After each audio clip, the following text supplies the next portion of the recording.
1630 kembali ke kota suci. Dalam perjalanan menuju kota suci Lingyun, Han Ningrou sangat kesal hingga dia belum bangun. Berpikir kembali pada semua yang terjadi belum lama ini. Tianya Haige, salah satu dari 3 tempat suci, tidak ada seorang pun yang hidup kecuali Han Ningrou, dan semuanya hancur. Lin Fei dan Mu Xi bertarung sekuat tenaga. Kekuatan lebih dari 20 roh jahat dari era Xuantian, termasuk Zhou Jinsong, benar-benar terlalu menakutkan. Sampai akhir, kalau saja naga berkepala 3 dari alam surga yang mengguncang itu tidak muncul, pasti semuanya sudah beres dengan kekuatannya yang dahsyat dan tak tertahankan. Saya khawatir tidak ada yang bisa keluar hidup-hidup. Lin Fei menarik kembali pikirannya, menghela napas, dan merasa bahwa itu tidak nyata seperti mimpi. Aduh, saya harap Nona Han dapat menerima kenyataan setelah dia bangun.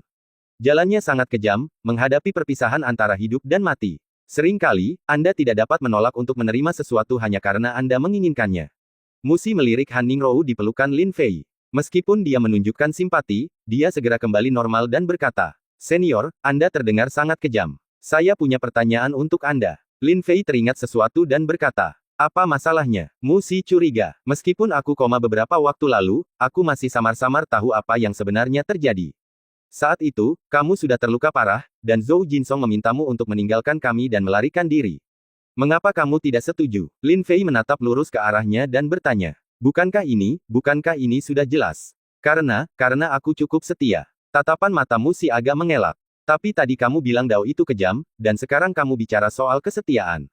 Bukankah itu kontradiktif? Padahal, meninggalkan kami dan melarikan diri adalah keputusan yang paling tepat. Kau tahu, jika naga berkepala 3 itu tidak muncul, kita pasti sudah mati bersama." Lin Fei menghela nafas dan berkata, "Memangnya kenapa kalau kamu tahu? Memangnya kenapa kalau kamu tidak tahu, Nak? Apa maksudmu? Aku bilang padamu, meskipun aku mempertaruhkan nyawaku untuk menyelamatkanmu, itu hanya karena kau memperlakukanku dengan baik.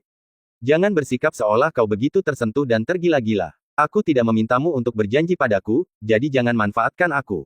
Hati Mu Xi bergejolak, dan dia langsung berbicara dengan tajam. "Oke." Lin Fei mengangguk, lalu menggelengkan kepalanya dan berkata, "Selesai sudah, senior. Bagaimana saya menyelesaikannya? Aku baik-baik saja, bukan? Apakah kamu bisa berbicara? Jika kamu tidak bisa, maka..." Mu Xi berpura-pura malu dan marah. "Kamu sedang jatuh cinta." Lin Fei menyela sambil tersenyum. "Haha, aku akan jatuh cinta. Dengan siapa? Denganmu. Sungguh lelucon. Tidak mungkin. Jangan terlalu banyak berpikir. Aku lebih dari cukup untuk menjadi leluhurmu. Bagaimana mungkin aku bisa jatuh cinta pada anak kecil sepertimu?" Mu Xi menyangkal semuanya satu demi satu, dan wajahnya tiba-tiba memerah. Itulah kebenarannya, tetapi ada banyak hal di dunia ini yang tidak masuk akal. Lin Fei berkata dengan tatapan tenang. "Haha, terserah kau mau berpikir apa, pokoknya aku tak akan mengakuinya." Mu Xi memutar matanya dan berkata, "Tidak mengakuinya berarti kau berbicara dengan mulutmu dan berpikir dengan hatimu. Berbicara dengan mulutmu dan berpikir dengan hatimu berarti itu benar. Aku tidak pernah menyangka bahwa aku, Lin Fei, akan membuatmu tidak bisa melepaskan diri secepat itu, senior." Lin Fei menggelengkan kepalanya, nampaknya dia pantas dipukul. Matanya terus-menerus melirik ke arah Mu Xi, meneteskan air liur. "Kau tidak bisa menahan diri, dasar hantu berkepala besar." Mu Xi langsung mengerti dan berkata dengan marah, "Cepatlah diam, dan lanjutkan perjalananmu. Kalau tidak, aku akan memberitahumu tendangan apa yang bisa mengakhiri garis keturunan keluargamu." Sekitar 2 jam kemudian, kota suci Lingyun yang megah perlahan mulai terlihat. Sudah beberapa lusin hari sejak terakhir kali Lin Fei datang ke sini. Namun, ketika kami memasuki kota suci lagi, segalanya telah berubah. Sebab, pada hari ketiga setelah 18 orang suci Lingyun menghilang, beberapa orang dengan niat jahat mengambil kesempatan untuk menggelapkan harta 18 orang suci untuk diri mereka sendiri. Setelah berita itu bocor, semakin banyak biksu yang datang menempati tempat ini. Dalam waktu singkat, sedikitnya ratusan kekuatan, besar dan kecil, bersatu untuk memperebutkan sepotong kue.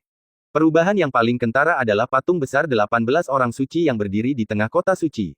Semuanya telah disingkirkan dan digantikan oleh 10 pria dan wanita, muda dan tua, yang belum pernah terlihat sebelumnya. Masih ada beberapa serpihan batu di bawah patung yang belum dibersihkan. Jelas saja, hal itu baru selesai belum lama ini. Wah, sudah beberapa hari sejak terakhir kali kita bertemu, dan rumahmu baru saja dirampok. Mu Xi menatap patung-patung itu sambil tersenyum dan berkata dengan penuh minat. Mungkin mereka mengira bahwa 18 orang bijak Lingyun dan mereka yang pergi ke alam rahasia semuanya sudah mati, jadi mereka mulai menempati sarang itu. Lin Fei juga tidak bisa berkata apa-apa tentang ini. "Tuan Lin, senior Mu Xi, apa yang akan kalian lakukan?" "Mengusir semua orang ini." Dalam perjalanan, Han Ningrou sudah bangun. Setelah Lin Fei menenangkannya, dia merasa lebih baik. Dia memaksa dirinya untuk lebih waspada dan bertanya. Tidak ada gunanya mengusirnya. Aku tidak berencana untuk datang ke sini lagi. Tetapi, tak peduli berapa banyak mereka memakan benda-benda ini, aku akan membuat mereka memuntahkannya. Kalau tidak, bukankah akan sia-sia kedatanganku ke sini? Ayo, ayo makan dulu.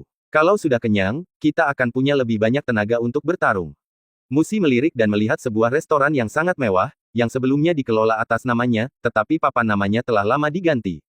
Diubah dari Zhuig Xianlou menjadi Meng Xianlou. Pelayan di pintu juga digantikan oleh seorang biksu wanita berpakaian indah, yang sosok anggunnya dapat terlihat ketika angin meniup roknya. Dia segera melangkah masuk. Ayo pergi, Nona Han. Enak saja makan sesuatu setelah pikiranmu terluka. Lin Fei memegang tangan kosong Han Ningrou dan berkata, ya, baiklah, Tuan Lin. Han Ningrou tidak melawan. Tubuhnya sedikit gemetar dan dia memegang tangan Lin Fei lebih erat. Tampaknya ingin mendapatkan rasa aman dan ketergantungan. Setelah mengalami serangkaian perubahan besar, satu-satunya orang yang bisa diandalkannya adalah Lin Fei. Setelah memasuki Menara Mengxian, di bawah kepemimpinan Musi, beberapa orang menemukan tempat duduk dan memesan meja besar berisi makanan lezat. Pada dasarnya, semuanya adalah makanan lezat dari laut, buah-buahan ajaib, dan hewan eksotis, dan semuanya merupakan hidangan yang paling mahal. Apalagi jumlahnya terus bertambah satu per satu. Di meja sebelahnya, seorang pemuda berpakaian anggun mendengarkan pelayan mengumumkan nama hidangan satu per satu, bagaikan sedang makan malam, lalu melirik ke arah puluhan hidangan di mejanya. Tiba-tiba saya merasa sedikit tidak puas. Gao Chen, bukankah kamu mengatakan bahwa pamanmu sekarang adalah bos di balik Menara Mengxian? Di samping pemuda itu, ada seorang wanita muda yang cantik, yang meletakkan sumpitnya dengan ekspresi tidak senang di wajahnya dan berkata, kau membiarkanku datang ke sini dan membiarkanku makan makanan lusuh seperti itu. Aku bilang padamu, jika kau ingin mendekatiku, setidaknya kau harus menunjukkan ketulusanmu. Kau harus memesan apapun yang mereka makan. Jika tidak, aku tidak akan setuju untuk berlatih kultivasi ganda denganmu malam ini. Bab 1631 Aku mengalahkan leluhurmu. Pemuda bernama Gao Chen itu sebenarnya adalah keponakan pemimpin Sekte Wanchu, meskipun itu adalah sekte menengah yang tidak begitu terkenal. Namun, setelah 18 orang suci Lingyun menghilang, kota suci tersebut. Ratusan biksu pembunuh dewa tahap akhir juga menghilang tanpa jejak. Seperti kata pepatah, jika di gunung tidak ada harimau, maka di gununglah monyet menjadi raja. Sekte Wanchu mampu bertindak tirani dan karenanya, merampas banyak sumber daya, dan restoran ini adalah salah satunya. Sebaliknya, Gao Chen, sejak kecil sudah dimanja, suka menindas orang lain, dan tidak tahan menanggung kesulitan. Oleh karena itu, ia seringkali berlatih kultivasi ganda dengan wanita untuk meningkatkan kekuatannya. Di sebelahnya ada seorang wanita bernama Yun Miaoxing. Inilah target yang selama ini ia incar, yang berada pada tahap akhir transformasi roh dan memiliki tubuh teratai yang tiada duanya. Jika dia berlatih kultivasi ganda sekali, Gao Chen setidaknya dapat mengatasi hambatan di tahap awal pembantaian dewa, dan dengan demikian memperoleh kedudukan lebih tinggi di sekte tersebut. Tampaknya ketekunan Gao Chen selama beberapa hari terakhir sudah cukup untuk memenangkan hati Yun Miaoxing. Tunggu saja, dan setelah makan malam, langsung naik ke atas dan bercinta. Akibatnya, karena campur tangan Lin Fei dan teman-temannya, Yun Miaoxing mulai mempersulitnya. Haha, Miaoxing, kita hanya berdua. Kita tidak bisa menghabiskan semua makanan yang kita pesan. Gao Chen tidak ingin membuang-buang bahan-bahan mahal pada wanita sekali pakai. Lagi pula, itu semua dapat ditukar dengan batu roh berkualitas tinggi yang berharga. Aku tahu dua orang tidak akan sanggup menghabiskannya, tapi yang kuinginkan hanyalah sikapmu. Kau tampak enggan, apa kau tidak sanggup membelinya? Jika teman-teman Taois perempuan yang sangat dekat denganku tahu tentang ini, bagaimana mungkin aku bisa menghadapi orang-orang? Yun Miaoxing menyilangkan lengannya dan meninggikan suaranya begitu keras hingga semua tamu di lantai pertama menatapnya dengan tatapan mengejek. Ini benar-benar membuat Gao Chen merasa sangat malu. Tidak terjadi apa-apa. Aku hanya tidak ingin bersikap berlebihan. Miaoxing, tunggu saja. Aku akan segera memberimu makanan yang sama. Dan itu tidak akan membebanimu apapun. Setidaknya ini akan mewakili sikapku, kan? Lagi pula, setelah kau menceritakannya kepada orang lain, itu juga akan membantumu menyelamatkan muka di hadapan rekan-rekan Taoismu. Gao Chen segera berdiri, menahan amarahnya dan berkata, ambil saja dulu, nanti kita bicarakan lagi. Yun Miaoxing bertingkah seperti peri tua, melipat tangannya dan tampak tidak tergerak.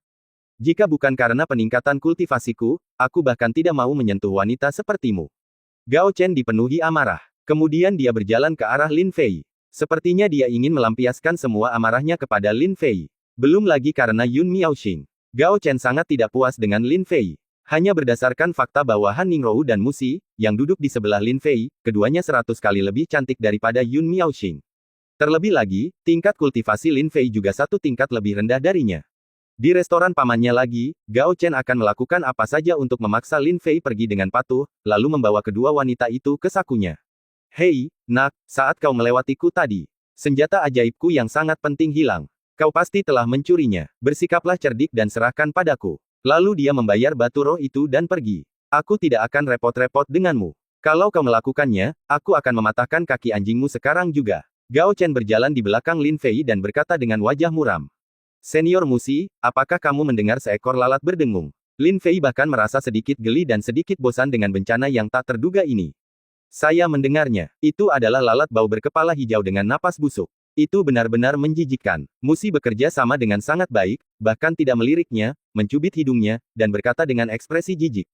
Beraninya kau menghinaku sebagai lalat bau. Kau tahu siapa aku? Saya adalah keponakan pemimpin Sekte Wanchu. Restoran ini dikelola oleh paman saya. Gao Chen cukup arogan saat mengatakan ini. Sebagian besar penonton di sekitar mereka mengubah ekspresi mereka ketika mengetahui identitas Gao Chen.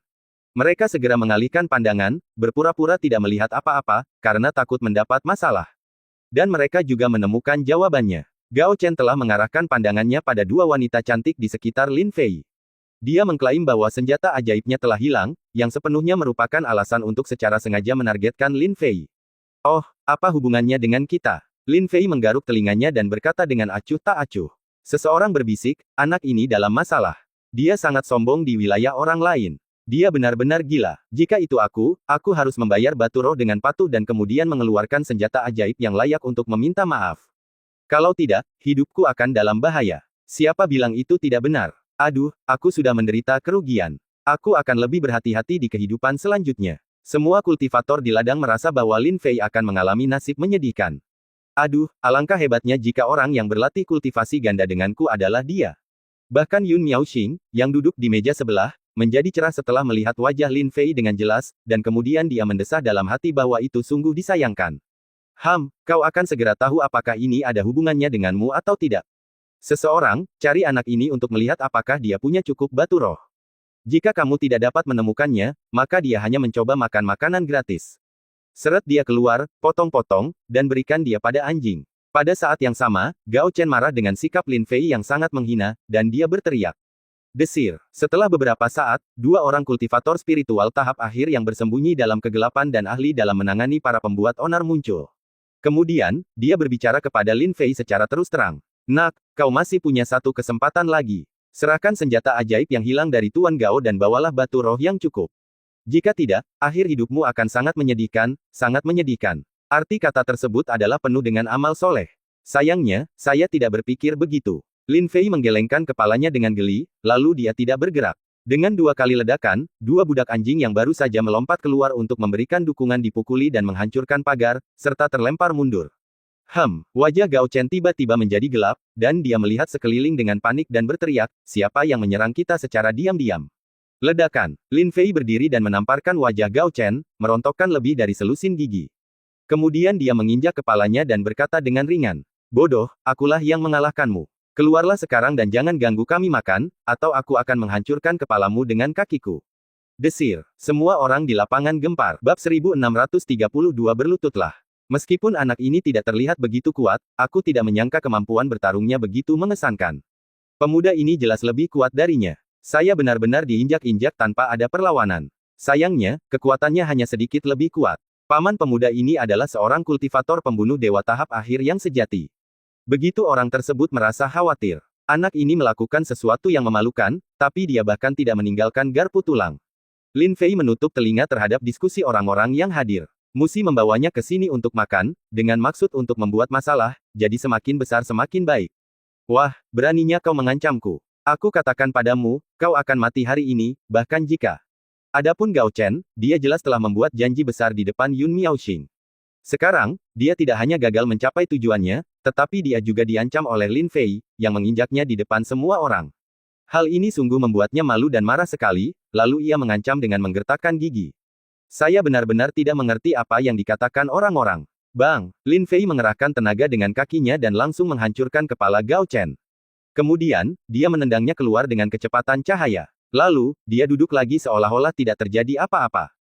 Teriakan Gao Chen bergema di seluruh restoran. Sekalipun kepalanya hancur, dengan tingkat kultivasinya, dia tidak akan langsung mati.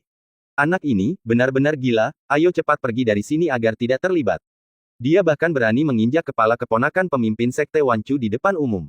Dia benar-benar impulsif. Bahkan Daluo Jinxian tidak bisa menyelamatkannya. Berhentilah bicara omong kosong, minggirlah, atau kamu bisa terjebak jika berjalan terlalu lambat. Sesaat, seluruh restoran menjadi kacau. Semua biksu yang datang untuk makan saling menjauh seperti ular dan kalajengking. Mereka berebut mencari jalan keluar. Wanita yang duduk di meja sebelahnya, Yun Miaoxing, sangat ketakutan hingga wajahnya menjadi pucat. Dia hampir merangkak dan berguling, diinjak-injak oleh orang banyak, dan memanjat keluar dari gerbang menara Mengxian. Ah! Kepala Tuan Muda Gao telah diremukkan oleh seseorang. Cepatlah, bunuh orang gila ini dan balaskan dendam Tuan Muda Gao. Ketika pemilik toko melihat kejadian ini, dia berteriak seolah-olah orang tuanya telah meninggal. Para pelayan yang tertegun akhirnya terbangun dari ketakutan luar biasa mereka, seolah-olah dari mimpi, dan mereka semua mengumpulkan keberanian dan mengelilingi Lin Fei dan teman-temannya.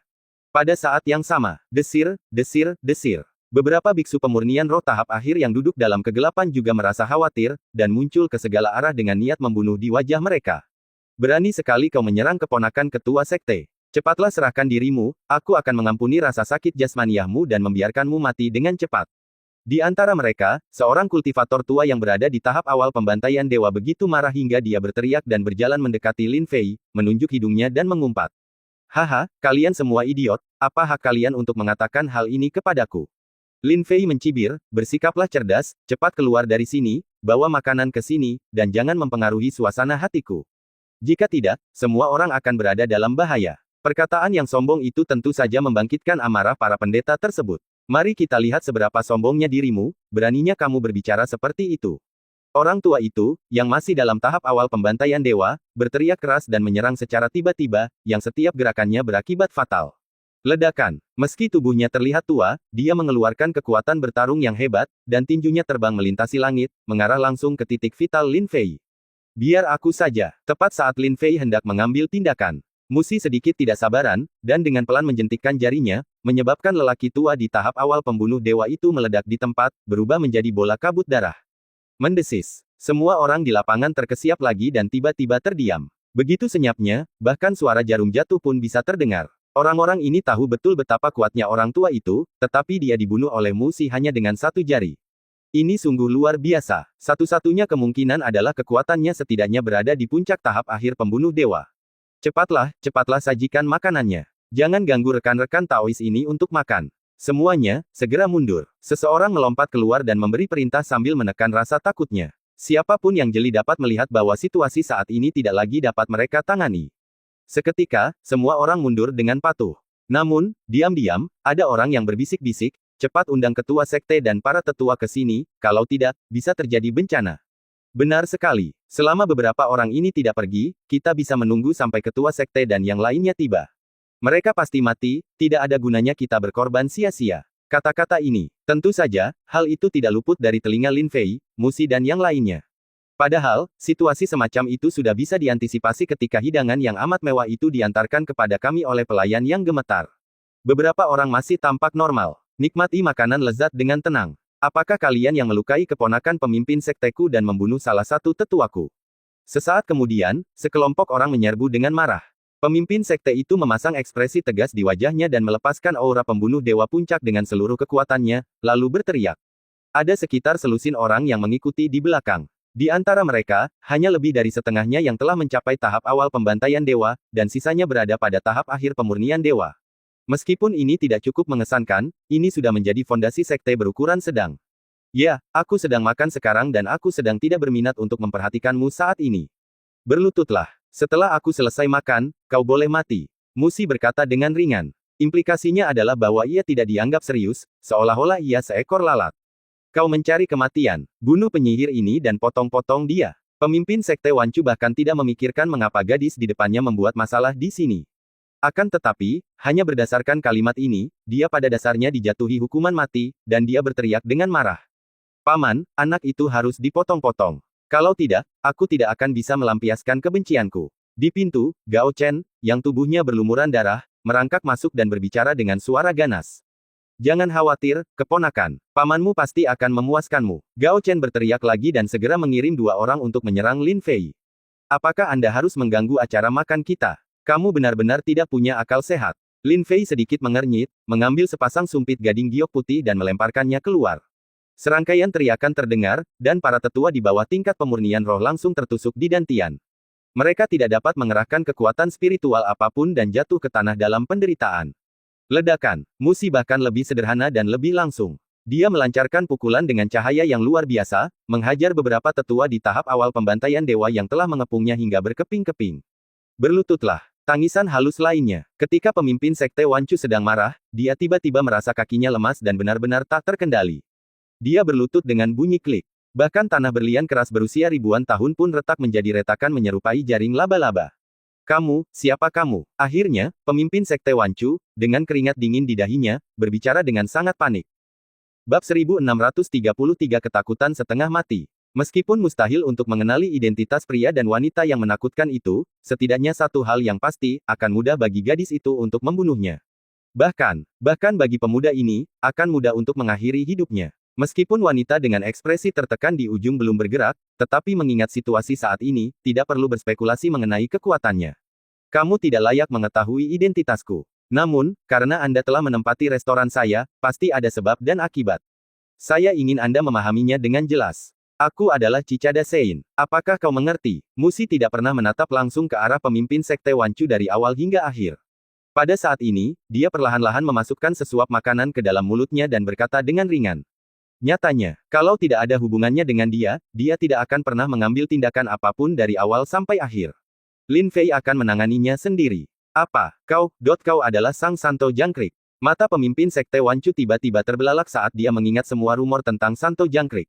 Konon di antara 18 orang suci, Sein Cicada adalah yang paling kuat dan tak seorang pun dapat menyangkal kekuatannya.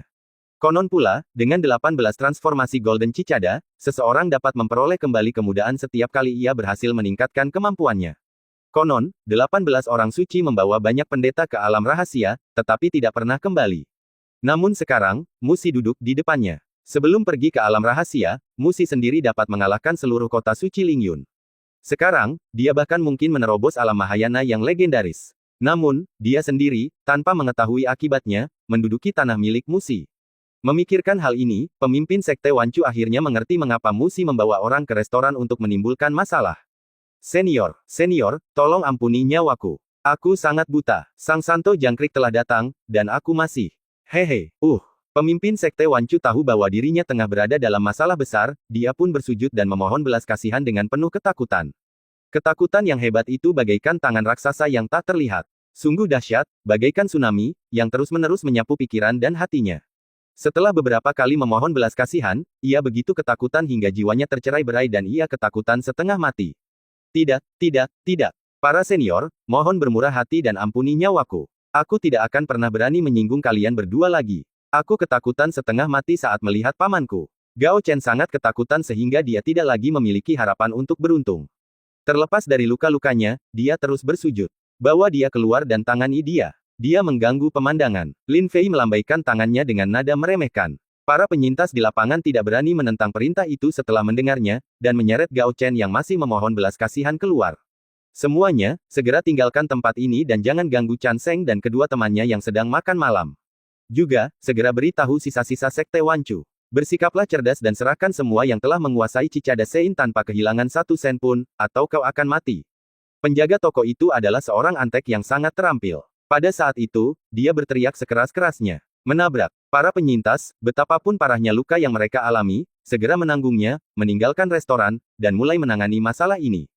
Tuan, nama saya Yun Miaoxing. Apakah saya cukup beruntung untuk mengenal Anda? Di luar pintu, tidak jauh, Yun Miaoxing menyaksikan semua yang terjadi.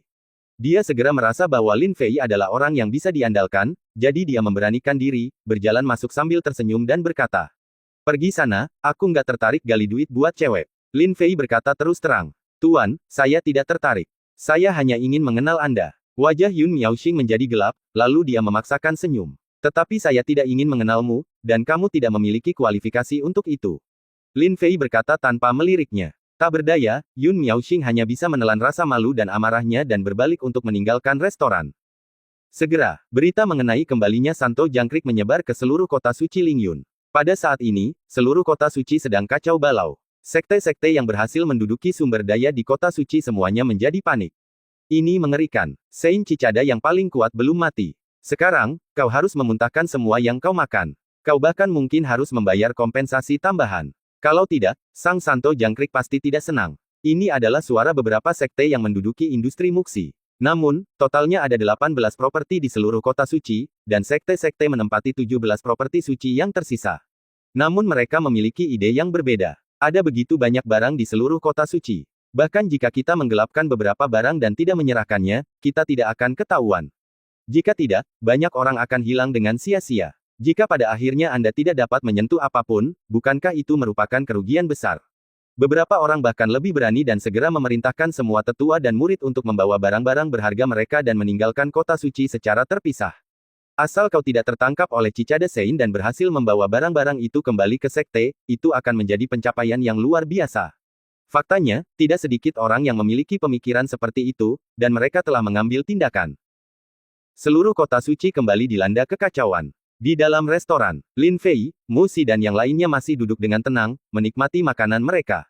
Senior, kamu datang ke kota suci bukan hanya untuk beberapa industri yang tidak sedap dipandang, kan? Selama ini, Lin Fei bertanya dengan rasa ingin tahu. Ketika sekte iblis dihancurkan, sumber daya yang dibagi cukup bagi Mu Si untuk menjalani kehidupan tanpa kekhawatiran selama ribuan tahun. Terlebih lagi, dengan tingkat kultivasi Mu Si, dia seharusnya bisa merasakan bahwa ada seseorang yang melarikan diri membawa barang-barang itu, tetapi dia tetap tidak tergerak. Hal ini membuat Lin Fei merasa bingung. Tentu saja tidak. Pada awalnya, kota suci dibangun di sini karena ada peluang di sini. Sekarang kekuatanku telah meningkat pesat, tentu saja aku ingin mencobanya. Mu Si mengungkapkan kartunya secara langsung tanpa menyembunyikan apapun. Kesempatan apa? Mungkinkah ini ada hubungannya dengan era Suantian lagi? Lin Fei merasa takut, karena tempat ini memang tidak terlalu jauh dari reruntuhan Suantian. Dia tidak ingin kejadian seperti di Tianya Haige terulang lagi. Di sampingnya, wajah Han Ningrou juga memucat dan dia tampak sedikit linglung. Baru setelah Lin Fei menghiburnya beberapa saat, dia merasa lebih baik. Aku tidak yakin soal itu. Aku akan mengajakmu melihatnya nanti. Tapi kurasa tidak. Mu Si tampak mengenang dan mengangkat bahu. Mengapa kamu berkata begitu? Lin Fei bertanya sambil mengerutkan kening. Karena tempat ini awalnya adalah jurang. Di tengah jurang, ketika kota suci pertama kali didirikan, aku pernah pergi bersama Medicine Sein dan yang lainnya untuk memeriksanya. Kata Mu Si, apa yang ada di bawah jurang? Pikiran Lin Fei tergerak, dan dia langsung teringat pada tebing jiwa yang patah, tempat pedang Zhu Xian ditemukan. Mungkinkah ini adalah Cliff of Broken Souls yang kedua? Bab 1634, ayo bermain dengannya. Saat itu, ketika kami turun, kami hampir tidak mendekati dasar jurang. Tapi aku tidak melihat gambaran utuhnya. Namun, samar-samar kita bisa melihat istana yang bersinar. Bentuknya hampir sama persis dengan istana era Lingyun. Di puncak istana, ada senjata ajaib yang tergantung, dan aroma obat yang kuat terpancar darinya. Kemungkinan besar ada ramuan mujarab berkualitas tinggi yang tersembunyi di dalamnya. Sayangnya, dengan kekuatan kami saat itu, kami tidak dapat mendekat, apalagi menjelajah. Mu Si memberikan deskripsi yang jelas dan menyampaikan pesannya. Bukankah kakak senior tabib suci juga ikut turun? Jika benar-benar ada pil, dia seharusnya bisa mengidentifikasinya, kan? Lin Fei menyentuh dagunya dan bertanya. Mu Si menghela napas, jangan sebutkan itu. Ada semacam kurungan di bawah jurang. Semakin rendah kultivasi, semakin sulit untuk mendekat. Di antara mereka yang terjebak di tepi jurang adalah kakak senior Sein pengobatanmu. Dahi, Lin Fei tidak tahu apakah harus tertawa atau menangis. Baiklah, kalau begitu, kapan kamu akan pergi, senior? Setidaknya bawa kembali sebagian besar barang di kota suci. Setelah bertahun-tahun, saya tahu segalanya tentang barang-barang berharga di kota suci. Tidak seorang pun dapat mengambilnya secara pribadi. Mu Si tampak acuh tak acuh. Padahal dia sudah diam-diam memperhatikan gerak-gerik setiap orang di kota suci. Dia tidak akan mempersulit orang-orang yang tahu apa yang baik bagi mereka, tetapi dia tidak akan membiarkan orang-orang yang tidak tahu apa-apa. Baiklah, Nona Han, kalau begitu kita bisa pergi bersama. Kalau ada yang bagus, Anda bisa memilih beberapa saja. Lin Fei mengangguk. Beberapa dari mereka terus makan, dan tak lama kemudian, beberapa sekte datang dan menduduki properti dan perlengkapan Mu Si. Dia mengangguk dan membungkuk, lalu dengan patuh datang ke depan restoran sambil membawa perbekalan, berlutut dan menunggu. Sekilas, dia melihat orang-orang dari Wan Chuzong berada tepat di depan. Di belakang mereka, beberapa orang dari sekte lain yang mengikuti berlutut di tengah kerumunan besar. Mu Si bahkan tidak meliriknya. Setengah jam kemudian, dia berdiri dan bertepuk tangan sambil berkata, "Baiklah, aku sudah selesai makan. Nak, simpan saja ini untukku dulu. Masih ada beberapa orang yang tidak patuh yang membutuhkan aku untuk mengajari mereka pelajaran secara pribadi. Setelah itu, kita akan bertemu di puncak kota." Setelah mengatakan ini, tanpa menunggu jawaban Lin Fei, Musi menghilang dalam sekejap. "Adik kecil, ini adalah puluhan juta batu roh dari senior Chan Seng, silakan lihat." "Adik kecil, ini lebih dari 300 ramuan spiritual dari senior Chan Seng. Ini adalah alat ajaib dari koleksi senior Chan Seng. Ini." Semua orang di lapangan sangat jelas tentang hal itu. Begitu Musi pergi, kekuasaan hidup dan mati atas mereka semua kini berada di tangan pemuda di depan mereka. Mereka hampir terus bergerak, bergegas maju untuk mempersembahkan hadiah mereka. Tidak, tepatnya, properti tersebut dikembalikan kepada pemilik aslinya. "Baiklah, kamu bisa pergi sekarang." Lin Fei tentu saja tidak ragu untuk meluangkan waktu memeriksa semuanya secara detail sebelum menerima semua barang. "Terima kasih, adik kecil. Saudaraku tersayang, aku tidak akan pernah melupakan kebaikanmu. Aku pasti akan melakukan apapun yang aku bisa untuk membalas kebaikanmu di masa depan." Orang-orang itu bertukar basa-basi lalu lari terbirit-birit seolah sedang terburu-buru. Lin Fei tentu saja tidak mendengar sepatah kata pun dan berkata kepada Han Ningrou di sampingnya, "Nona Han, karena Anda tidak ada urusan, mengapa Anda tidak menemani saya mengunjungi kebun obat kakak senior Yao Sheng? Jika ada sesuatu yang berharga di kota suci, tidak lain adalah Taman Suci Pengobatan Santo Pengobatan Santo." Meskipun Lin Fei sekarang memiliki banyak ramuan berusia ribuan tahun, ramuan tersebut dapat menyelamatkan nyawa, menyembuhkan luka, dan meningkatkan kultivasi seseorang. Tentu saja, semakin banyak semakin baik. Terlebih lagi, dia bisa memindahkan obat spiritual tambahan itu ke bumi, ke desa Taohua. "Baiklah, Master Lin." Han Ningrou mengangguk setuju. Namun Lin Fei dan Han Ningrou sedang dalam perjalanan ke Taman Pengobatan Suci. Musi telah pergi ribuan mil dari kota suci dan bertemu dengan banyak biksu yang melarikan diri dengan membawa perbekalan. Dia sendiri tidak berencana untuk menggunakan barang-barang ini. Sebaliknya, mereka siap memberikan semuanya kepada Lin Fei. Tepat saat dia hendak mengejar biksu yang melarikan diri ke arah lain. Tiba-tiba, dari langit ribuan mil di atas, seberkas cahaya putih muncul, seperti meteor dari luar angkasa, dan hendak mendarat di sini. Meskipun dapat dilihat dengan mata telanjang, kecepatan cahaya putih jauh lebih cepat daripada meteor, dan tidak ada suara. Datang dari langit. Bahkan aku tidak bisa melihat tingkat kultivasinya, apa itu? Hal ini membuat Musi sedikit mengernyit. Dia secara tidak sadar menganggapnya sebagai ancaman potensial, dan di saat yang sama, hal itu semakin membangkitkan keinginannya untuk mencoba. Dia segera berbalik dan terbang menuju titik pendaratan cahaya putih dan menunggu. Ledakan. Setelah cahaya putih jatuh ke tanah, terciptalah sebuah lubang besar dengan radius 100 mil. Lubang itu hampir tak berdasar, dan suara malu seorang gadis muda terdengar dari bawah. "Waduh, kurasa aku kurang bisa mengendalikan kekuatan dan sudutnya. Kalau tidak, tidak akan ada sehelai rumput pun yang patah." Di bawah tatapan Musi yang penuh rasa ingin tahu. Tak lama kemudian tampaklah seorang gadis berambut putih dengan wajah berdebu dan berlumuran lumpur melayang keluar dari lubang yang dalam itu, sambil menyingkirkan debu yang menempel di sekujur tubuhnya. "Siapa kamu? Apa yang kamu lakukan di sini?" Musi tiba-tiba berteriak. "Ya ampun, siapakah kamu? Kamu sebenarnya berada di tingkat Mahayana." Aku benar-benar terkejut. Reaksi gadis berambut putih itu sangat aneh. Dia melompat lebih dari 10 mil jauhnya seperti seekor kucing, dan sangat waspada. "Tidak, ada aroma Lin Fei pada dirimu. Kamu pasti salah satu wanitanya, kan?" Segera setelah itu, gadis berambut putih itu mencium sesuatu dan tiba-tiba berlari kembali dengan ekspresi gembira di wajahnya dan bertanya. Jangan bicara omong kosong, aku bukan wanitanya." Ekspresi Musi aneh, tetapi nadanya membaik jauh lebih baik saat dia menyangkalnya. Meskipun sekarang tidak seperti itu, di masa depan pasti akan seperti itu.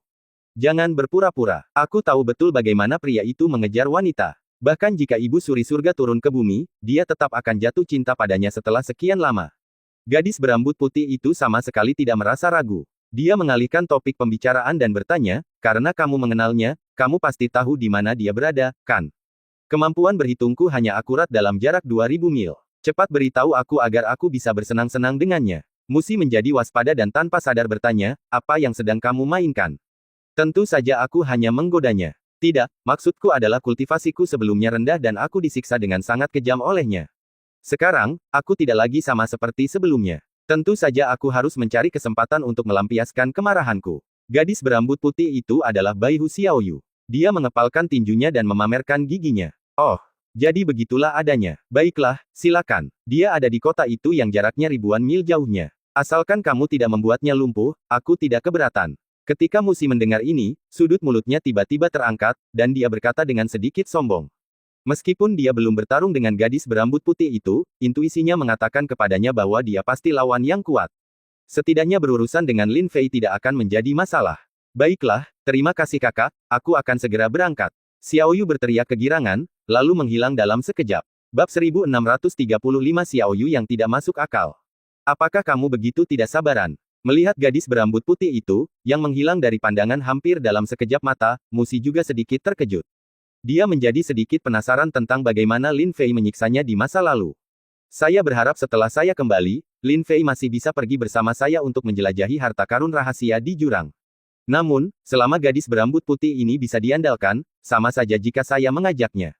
Setelah menggelengkan kepalanya dan mengusir pikiran-pikiran itu dari benaknya, Musi terbang lagi untuk mengejar mereka yang melarikan diri dengan membawa perbekalan. Adegan kembali ke Lin Fei, saat dia dan Han Ningrou tiba di Taman Pengobatan Suci. Kedua pengawal di pintu segera berlari ke tembok halaman seolah-olah mereka baru saja melihat ular atau kalajengking. Tentu saja, selama periode waktu ini, seluruh kota suci, semua kekuatan, besar dan kecil, telah lama mengetahui bahwa Lin Fei adalah juru bicara orang suci Chan di kota suci. Serahkan semua barang berharga di Taman Sein Medicine dengan cepat, dan aku akan mengampuni nyawa kalian. Kalau tidak, jangan salahkan aku karena bersikap kasar padamu. Lin Fei juga tidak masuk. Dia hanya berdiri di gerbang Taman Pengobatan Suci dan berteriak keras. Menabrak. Tidak lama kemudian, sekelompok orang dengan tingkat kultivasi tinggi keluar dari Taman Medicine Sein. Taman Medicine Sein benar-benar tertutup. Benda ini milik tuan kita, Medicine Sein. Kecuali Medicine Sein datang untuk memintanya, tidak seorang pun dari kita akan memberikannya kepadanya. Sang pemimpin, seorang lelaki tua berjanggut, berteriak dengan nada yang sangat keras. Apakah gurumu seorang santo pengobatan? Apakah ada buktinya? Lin Fei bertanya sambil tersenyum. Ini fakta yang tidak dapat dibantah. Tidak perlu bukti. Kalau kamu tidak percaya, kamu bisa menemui master untuk menghadapinya di tempat. Orang tua itu terus berteriak dengan kuat. Apakah kamu begitu yakin bahwa kakak senior Yao Sheng tewas di reruntuhan itu? Apakah benar-benar baik merampas hak milik orang lain tanpa malu-malu seperti ini? Jangan kira aku tidak tahu trik apa yang kau mainkan. Kau ingin menunda waktu di luar, lalu memanfaatkan kesempatan untuk menggunakan susunan teleportasi guna memindahkan semua obat-obatan spiritual, kan? Lin Fei mencibir. Baru saja, dia melihat sekilas dengan indera spiritualnya dan dia sudah tahu situasi di dalam. Tidak ada yang bisa disembunyikan darinya. Aku tidak tahu apa yang kamu bicarakan. Jika kamu terus membuat masalah, jangan salahkan kami karena bersikap kasar.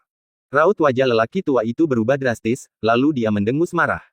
Tampaknya dia benar-benar pemilik tempat ini, dan Lin Fei serta Han Ningrou ada di sini untuk menimbulkan masalah. Karena aku telah memberikan wajah itu kepadamu dan kamu tidak menginginkannya, jangan salahkan aku jika aku bersikap kasar. Lin Fei mencibir. Kemudian, dia mengaktifkan transformasi 18 jangkrik emas, melambaikan lengan bajunya, dan langsung memicu hembusan angin, meniup orang-orang ini kemana-mana, dan langsung terbang keluar sambil berteriak. Setelah mengalami serangkaian pertempuran hidup dan mati, penggunaan kekuatan spiritual Lin Fei menjadi semakin sempurna. Serangannya yang tampak acak bukanlah sesuatu yang dapat dilawan oleh orang-orang ini. Nona Han, ayo masuk. Lin Fei tersenyum pada Han Ningrou seolah tidak terjadi apa-apa. Keduanya berjalan berdampingan menuju Medicine Sein Garden.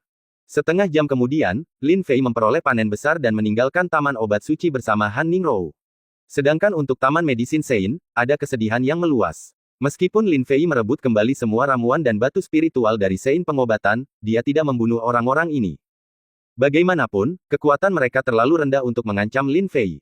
Berhenti, dasar mesum. Kau telah menghina kepolosanku 300 tahun yang lalu. Sekarang setelah aku mencapai kesuksesan besar, aku akan membuatmu membayarnya dengan nyawamu. Tiba-tiba, tepat ketika Lin Fei dan Han Ningrou bersiap pergi ke tempat lain untuk berkeliaran dan melihat apakah mereka bisa mendapatkan sesuatu. Tangisan merdu seorang gadis muda terdengar. Segera setelah itu, aliran energi pedang murni diarahkan ke Lin Fei untuk memblokirnya. Persetan denganmu, Jalang. Aku bahkan belum lahir 300 tahun yang lalu. Kau salah orang. Setelah Lin Fei menghindar, dia menjadi marah dan berkata kepada gadis berambut putih di depannya. Kau masih saja mencoba mencari alasan. Tidak, kau tidak setua itu. Aku pasti salah mengingatnya. Kau mungkin telah menghinaku 3 tahun lalu, atau 3 bulan lalu. Pokoknya, begitulah yang tertulis di drama, tidak peduli waktunya tepat atau tidak. Aku masih ingin membalas dendam padamu. Xiao Yu menolak menyerah dan mencari alasan apapun untuk memberi Lin Fei pelajaran. Desir, sosoknya secepat kilat, dan dalam sekejap mata, dia sudah dekat dengan Lin Fei. Wanita ini tampak familiar. Dia agak mirip harimau betina berambut putih. Lin Fei mengerutkan kening, merasakan sesuatu yang tidak biasa, dan hendak mengambil tindakan. Han Ningrou di sampingnya sudah bergerak. Tuan Lin, tolong minggir. Aku akan mengurusnya. Sejak kejadian di Tianya Haige, Han Ningrou menjadi pendiam dan jarang berbicara. Namun, pada kenyataannya, dia sudah menganggap Lin Fei sebagai satu-satunya pendukungnya. Sekarang, melihat seseorang hendak menyerang Lin Fei, dia tentu tidak akan tinggal diam. Aku tidak ingin menyakiti orang yang tidak bersalah, gadis, aku minta maaf untuk saat ini. Xiao Yu pura-pura mendesah, lalu dengan tepukan ringan, dia mengirim Han Ningrou tinggi ke langit, tidak bisa bergerak. Harimau putih melahap jiwa. Sambil meraung, Xiao Yu menyerang secara melingkar, dan seekor harimau seputih salju membuka mulutnya yang berdarah, siap menelan Lin Fei dalam sekali teguk. Begitu ya, kamu Xiao Yu. Hentikan sekarang, berhenti main-main, biarkan aku memeriksa apakah transformasimu berhasil. Mungkin ada beberapa hal yang menghalangimu untuk menjadi seperti manusia. Sebuah pikiran terlintas di benak Lin Fei. Tiba-tiba matanya berbinar dan dia berteriak kegirangan. Aku bukan Xiao Yu, kamu salah orang. Xiao Yu langsung menyangkalnya, dan tidak berhenti. Dia langsung merobohkan tembok taman pengobatan suci dan membuat Lin Fei terlempar keluar dari kota suci. Dia memuntahkan darah dan tulang rusuknya hampir patah. Persetan, kau benar-benar kejam, Xiao Yu. Kau datang jauh-jauh ke sini hanya untuk menghajarku. Lin Fei sangat marah. Dia bangkit dari tanah dan bertanya. Memangnya kenapa kalau begitu? Memangnya kenapa kalau tidak? Kau harus tahu kalau kultivasiku saat ini jauh lebih kuat darimu. Aku akan melakukan apapun yang ku mau kepadamu, seperti yang kau lakukan kepadaku dulu. Wus, dalam sekejap mata, Xiao Yu menyusul, bertepuk tangan dengan gembira dan berteriak. Apa yang telah kulakukan padamu? Kau masih seekor kucing saat itu. Meskipun aku terangsang, aku tidak bisa melakukan apapun pada seekor kucing. Lin Fei sangat marah hingga dia memuntahkan seteguk darah lagi. Kau tidak melakukan apapun pada tubuhku, tapi jangan lupa bahwa di dunia spiritual, kau memaksaku tanpa peduli apakah aku setuju atau tidak.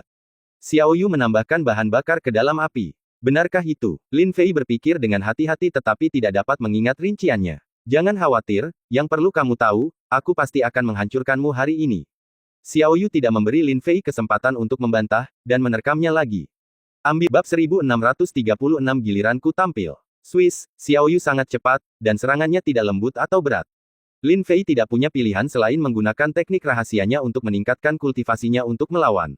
Ledakan. Kedua pria itu saling bertukar pukulan. Akibatnya, Lin Fei tertabrak dan terlempar mundur ratusan mil. Xiao Yu, sudah cukup. Jika kau terus mengacau, jangan salahkan aku karena menggunakan peta 100 bintang untuk memindahkanmu ke dunia terpencil. Lengan Lin Fei mati rasa karena syok. Dia buru-buru menggunakan peta 100 bintang untuk mengejutkannya, dan pada saat yang sama, dia sangat terkejut melihat seberapa cepat kekuatan Xiao Yu meningkat. Anda tahu, dia baru saja dibawa pergi, dan itu baru 2 bulan. Sekarang, dia berkomitmen penuh untuk meningkatkan kultivasinya. Mereka benar-benar dipukul mundur terus-menerus, dan itu pun ketika Xiao Yu ceroboh. Ini menunjukkan bahwa kekuatan Xiao Yu setidaknya sebanding dengan kekuatan alam Mahayana. Berhentilah membuatku takut. Jangan khawatir, aku sangat berhati-hati dalam menyerang. Lagi pula, saudari yang kutemui di jalan juga mengatakan bahwa selama dia tidak memukulmu sampai lumpuh, dia tidak keberatan. Xiao Yu menolak menyerah dan kembali menyerbu ke depan sambil melambaikan tangan merah mudanya. Sialan, siapa yang begitu jahat? Mungkinkah itu Musi? Kapan siklus balas dendam ini akan berakhir? Xiao Yu, hentikan sekarang. Kalau tidak, saat level kultivasiku meningkat di masa depan, kamu tidak akan mendapatkan akhir yang baik. Melihat bahwa peta 100 bintang tidak dapat membuatnya takut, Lin Fei tidak punya pilihan selain mundur sambil mengutuk. Kita bicarakan nanti saja. Setidaknya aku bisa menindasmu sekarang. Bahkan jika kau menindasku habis-habisan di masa depan, aku akan menerimanya dengan senang hati. Suara mendesing. Xiao Yu berada di belakang Lin Fei dalam sekejap mata, dan awalnya ingin mengangkat kakinya dan mengarahkannya ke selangkangan Lin Fei. Ayam yang mematikan. Namun, untuk menghindari konsekuensi serius, Xiao Yu mengubah sudut dan menendang Lin Fei langsung di pantat. Persetan. Lin Fei menjadi marah dan malu. Akan tetapi, sebelum dia sempat bereaksi, Xiao Yu mendekatinya lagi dan menendangnya dari depan. Seluruh proses, Lin Fei seperti bola, yang dipermainkan oleh Xiao Yu. Sialan, aku tidak pernah merasa sesedih ini. Meskipun tidak ada bagian tubuh vital yang terluka, Lin Fei masih sangat marah hingga hampir mengamuk. Jika orang asing yang memperlakukannya seperti ini, Lin Fei pasti sudah menghunus pedang Zuxian dan menguliti orang itu hidup-hidup tanpa ragu. Hehe, latihan hari ini cukup sampai di sini. Setelah kamu beristirahat sebentar, kita lanjutkan besok. Xiao Yu bertepuk tangan dan dengan sangat baik hati, menggendong Lin Fei di pundaknya. Seperti halnya seorang pemburu yang pulang berburu, membawa hasil buruan, dan kembali ke kota suci. Tentu saja, ini lebih seperti penghinaan bagi Lin Fei. Sialan, sepertinya semua kucing menyimpan dendam. Meskipun anjing hitam besar itu menyebalkan, setidaknya dia tidak akan menyerangku. Tidak, kita harus menemukan cara untuk mengganti semua kerugian yang kita derita. Kalau tidak, bagaimana aku bisa mengangkat kepalaku tinggi-tinggi di masa depan? Lin Fei tetap tenang dan berpikir dalam hati. Bergabung dengan Musi pasti tidak akan berhasil, kalau tidak, Musi tidak akan membiarkan Xiao Yu memukulinya. Jika kita bergabung dengan Han Ningrou, maka kita tidak perlu lagi memikirkannya. Atau, racun. Oh, aku mengerti. Aku pernah membunuh Yin Jiao di rawa air besar sebelumnya, dan masih banyak racun yang tersimpan di cincin luar angkasa. Bahkan setelah diracuni, masih ada kemungkinan besar aku tidak akan bisa mengalahkan Xiao Yu. Namun, aku bisa menunggu sampai racunnya bereaksi, lalu menekannya dengan kekuatan fisikku yang kuat. Baiklah, mari kita lakukan. Lin Fei benar-benar tidak bisa menahan amarah ini. Dia menahannya sebentar, tetapi semakin dia memikirkannya, semakin marah dia. Semakin dia mundur, semakin dia merasa sedih. Segera dia mengambil keputusan dan dengan sengaja memprovokasi Xiao Yu. Aku berkata, Xiao Yu, apakah kamu tidak makan ketika kamu datang ke sini? Dengan tingkat kultivasiku saat ini, apakah aku masih perlu makan? Xiao Yu sama sekali tidak mengerti apa yang dimaksud Lin Fei, dan berkata dengan bangga. Tidak, maksudku, kamu tidak cukup baik. Aku belum merasakan apapun, dan kamu sudah selesai. Itu sama sekali tidak memuaskan. Lin Fei sengaja menabraknya 2 kali dari depan.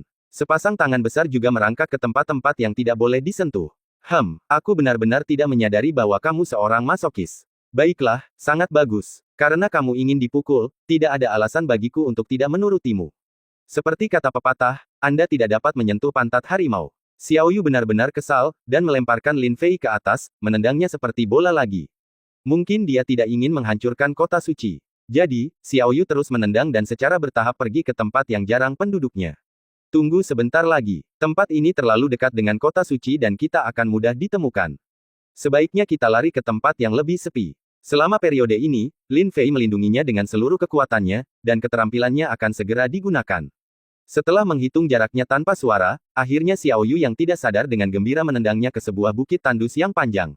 Tepat ketika Xiao Yu mengira Lin Fei sudah menyerah melawan dan merasa bosan. Tiba-tiba, Lin Fei tiba-tiba bergerak, menyerap bola racun Yin Jiao dari cincin luar angkasa, dan melemparkannya ke Xiao Yu dari jarak dekat. Engah, hehe, trik kecil ini tidak berpengaruh apa-apa padaku. Namun, Xiao Yu bereaksi cepat. Ia menamparkan racun naga itu ke udara dan mengubahnya menjadi uap air, lalu menyebar kemana-mana seperti kabut. Hei, benarkah begitu? Kalau begitu, cobalah untuk mengaktifkan kekuatan spiritualmu. Lin Fei juga dikelilingi oleh kabut hitam, tetapi karena darah naga di tubuhnya, racun Yin Jiao tidak berpengaruh padanya. Coba saja, apa yang perlu saya takutkan? Xiao Yu melihat Lin Fei memperlihatkan ekspresi kesuksesan yang kentara di wajahnya, juga senyuman cabul. Saya tidak menganggapnya serius. Lagi pula, kultivasinya sekarang sangat kuat. Tetapi, tepat saat dia berusaha sekuat tenaga mengerahkan kekuatan spiritual dalam tubuhnya, tiba-tiba, hawa panas melonjak dari anggota tubuh dan tulangnya, seperti api karma dari 9 surga. Semakin bergejolak kekuatan spiritual, semakin kuat panasnya. Dalam sekejap, kewarasannya lenyap sepenuhnya, dan kulitnya memerah seperti terbakar. Kamu, racun macam apa ini? Xiao Yu akhirnya merasa panik, dan dia berusaha sekuat tenaga untuk membuka matanya lebar-lebar dan bertanya. Hehehe, gadis kecil, ini adalah racun Yin Jiao. Apakah kamu belum pernah mendengarnya? Biarkan aku menjelaskannya kepadamu. Tidak peduli seberapa tinggi kultivasimu, kamu tidak dapat mengeluarkan racun ini. Semakin banyak kekuatan spiritual yang kau gunakan, semakin kuat racunnya. Lin Fei tertawa aneh. Dia menyingkirkan debu yang ditinggalkan jejak kaki di tubuhnya dan berjalan menuju Xiao Yu. Sejujurnya, Lin Fei mengira akan ada pertempuran sengit lainnya, tetapi dia tidak menyangka efek racun naga akan begitu baik, dilihat dari kondisi Xiao Yu saat ini. Dia pada dasarnya bisa mendapatkan apa yang dia inginkan dan memberinya pelajaran tanpa usaha apapun. Apa, Lin Fei, kamu terlalu hina. Kamu benar-benar meracuniku. Aku hanya bercanda denganmu, bagaimana mungkin kau melakukan ini padaku? Maafkan aku, Lin Fei, aku salah, aku tidak akan berani melakukannya lagi. Tolong maafkan aku. Xiao Yu tampak tak berdaya, bagaikan rusa yang ketakutan. Kelihatannya menyedihkan. Namun, 178 jejak kaki di tubuh Lin Fei memperjelas bahwa Lin Fei tidak akan pernah tertipu oleh penampilannya yang dangkal. Kau biarkan saja. Teruslah bermimpi. Sudah saatnya aku menunjukkan kekuatanku. Bab 1637 Musi yang cemburu. Kemudian, suara-suara yang tak terlukiskan terdengar dari pegunungan liar, dan saat itulah suara-suara itu terdengar. Lin Fei juga menggunakan formasi untuk menutupi semuanya. Sekalipun ada kultivator yang lewat, selama tingkat kultivasi mereka tidak melampaui alam setengah langkah Mahayana, tak seorang pun dapat merasakan mereka. Jadi, pada saat ini, Xiao Yu tidak bisa memperoleh bantuan apapun dari langit maupun bumi. Wow, kalau aku tahu kau akan menggunakan rencana seperti itu, aku tidak akan pernah datang menemuimu. Hehe, teriak aja sekeras-kerasnya. Makin keras teriaknya, makin semangat aku. Hehehe, saat itu sekitar pukul 3 sore. Musi telah melacak semua orang yang melarikan diri dengan perlengkapan penting dan memberi mereka pelajaran. Tetapi, ketika dia kembali ke kota suci, dia tidak menemukan jejak Lin Fei. Hei, Nona Han, mengapa Anda terjebak di sini? Di mana Lin Fei dan gadis berambut putih itu? Dengan sekilas pikirannya, Musi segera menemukan sesuatu yang tidak biasa tentang Han Ningrou, dan dia segera terbang mendekat. Menyelamatkan Han Ningrou yang terjebak. Senior Musi, apakah kau kenal gadis berambut putih itu? Dia tampaknya menyimpan dendam yang besar terhadap Lin Fei. Dia memukuli Lin Fei dengan sangat keras hingga dia terlempar keluar dari kota suci. Han Ningrou berkata dengan cemas. Jangan khawatir, aku sudah tahu situasinya. Gadis itu sangat mengenal Lin Fei. Mereka pasti sudah saling kenal lama. Hanya saja ada beberapa dendam yang belum terselesaikan. Sekarang, gadis berambut putih itu ada di sini untuk menyelesaikan dendam itu.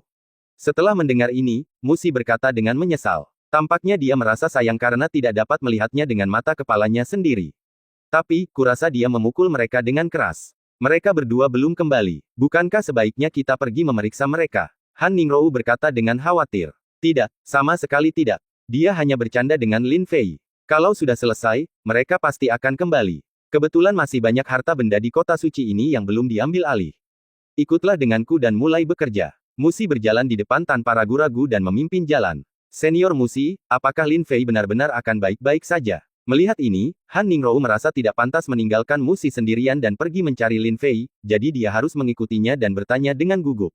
Jangan khawatir, anak itu punya banyak sekali kartu tersembunyi, tidak ada seorang pun yang bisa melakukan apapun padanya. Kekhawatiranmu sama sekali tidak perlu. Musi melambaikan tangannya dan berkata dengan santai.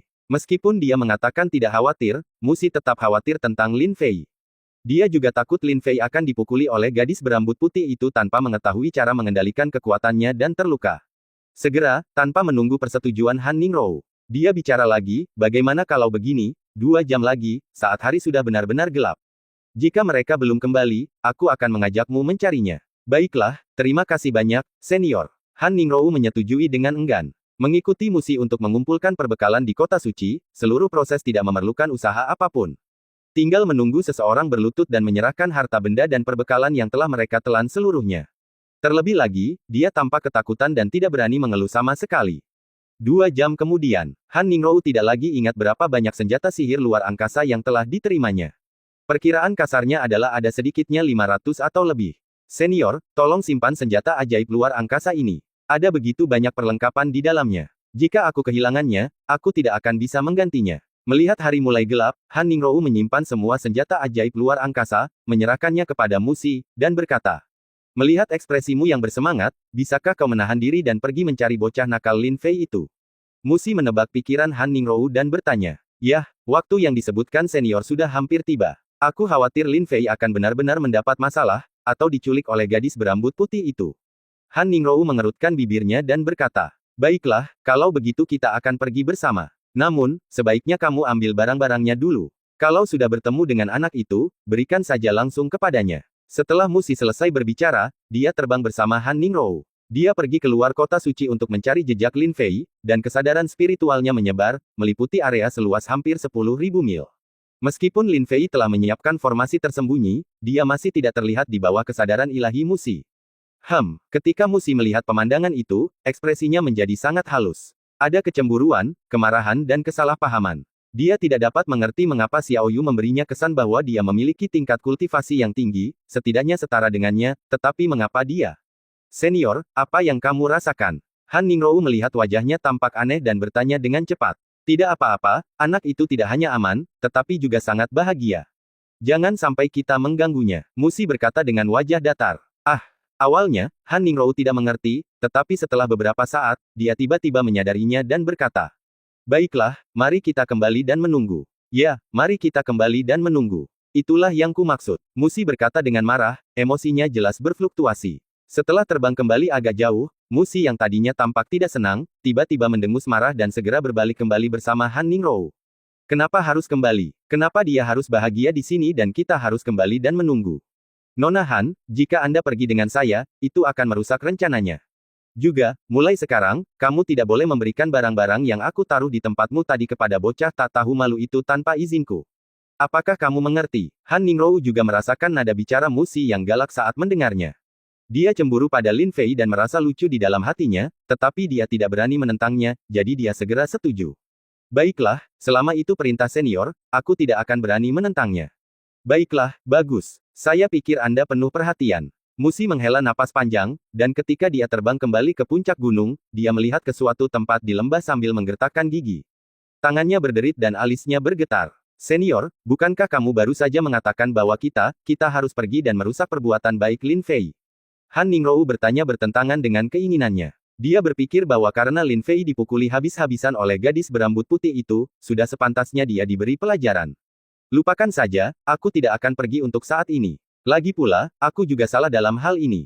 Musi menarik kembali pandangannya, mencoba menenangkan dirinya, lalu berkata, tunggu saja di sini. Saya rasa dia tidak akan mampu bertahan lebih lama lagi. Jika saatnya tiba, kita akan kembali ke kota suci bersama-sama. Ekspresi Han Ningrou menjadi sedikit samar. Setelah ragu-ragu sejenak, dia menyarankan, kalau begitu, senior, mengapa kita tidak kembali dulu? Kenapa? Tanya Musi. Karena, jam kerja yang panjang selalu menjadi kelebihan Tuan Lin. Kecuali jika kinerja buruk dan dapat menyelesaikannya dengan cepat, jika tidak, wajar bagi kami untuk menunggu di sini selama 10 hari atau setengah bulan. Itulah jawaban yang didapat Han Ningrou dari Jin Feiyan ketika dia bertanya pelan. Apa? Musi tertegun, seolah tersambar petir. Bab 1638 Aku akan segera kembali. Menurut apa yang kau katakan, bukankah anak itu adalah binatang berbentuk manusia? Musi butuh beberapa saat untuk mencerna berita mengejutkan ini sebelum berbicara dengan ragu-ragu.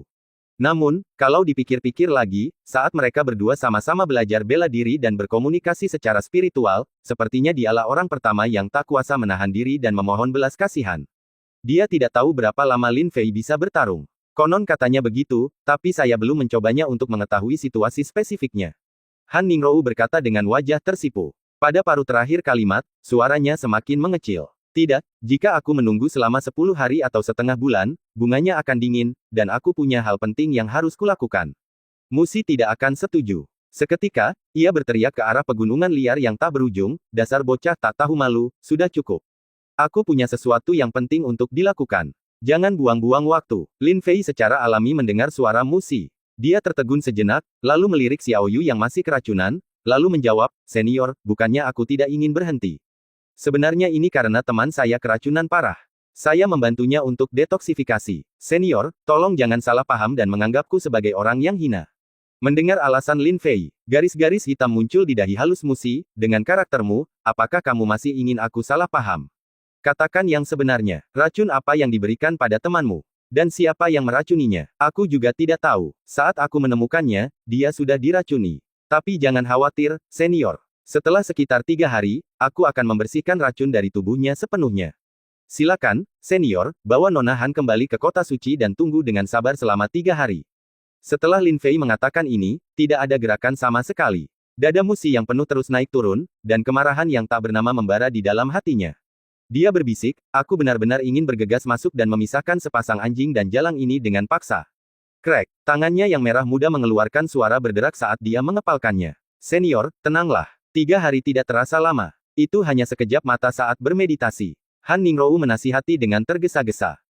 Ayo pergi. Musi mengepalkan dan melepaskan tinjunya, lalu mengepalkan dan melepaskannya lagi, mengulanginya 3 kali.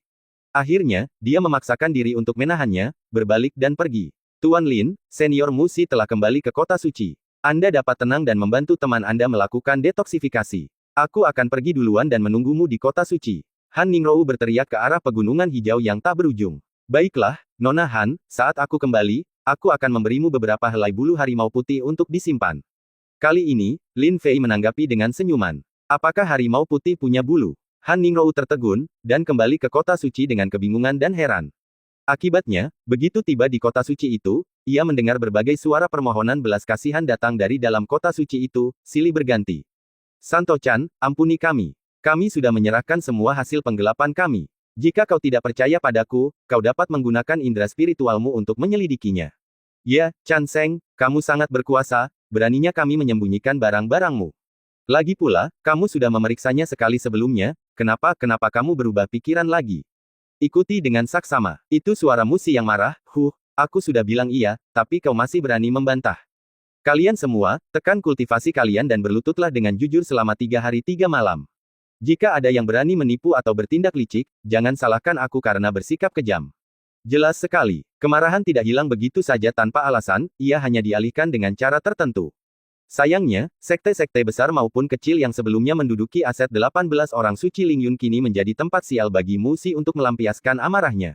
Jika dia tidak menekan kultivasinya, dia hanya seekor semut kecil di tahap pemurnian Qi. Dia bisa berlutut selama 3 hari 3 malam tanpa mengerutkan kening. Akan tetapi, jika seseorang menekan kultivasinya sendiri, maka ia tidak akan berbeda dengan orang biasa. Berlutut selama 3 hari akan membuat seseorang pusing dan lututnya sakit. Namun, karena Musi telah berbicara, orang-orang ini tentu saja tidak berani untuk tidak patuh. Mereka berlutut dengan wajah sedih, menekan kultivasi mereka. Ini benar-benar kasus kebakaran di gerbang kota yang menyebabkan kerusakan pada ikan di kolam. Melihat ini, Han Ningrou menganggapnya cukup lucu. 3 hari kemudian, Han Ningrou, yang sedang menunggu di atas tembok kota, tiba-tiba membuka matanya.